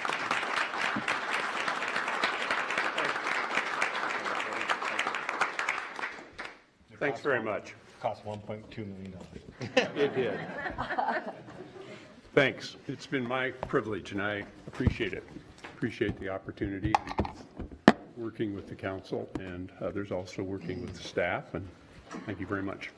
And best wishes to you, Ken. Thank you. So we'll reconvene in November for, I'm sorry? I would just like to thank Scott for stepping up so admirably. Yes. Well done, Chelsea. Yes. And leading us. Thank you all. Punishment is you get to do it again. Thank you all for your support, your emails, your words of encouragement. It's been a great learning, and I've enjoyed it, so thank you. We'll reconvene in November, and one of the topics will be the public safety and the services, the profiles there. This will be another opportunity for us to weigh in and look at some data that the city's going to be gathering on the fire and the ambulance situation, as well as police and other services that we offer. So with that, we're adjourned. Okay. No, good. I agree.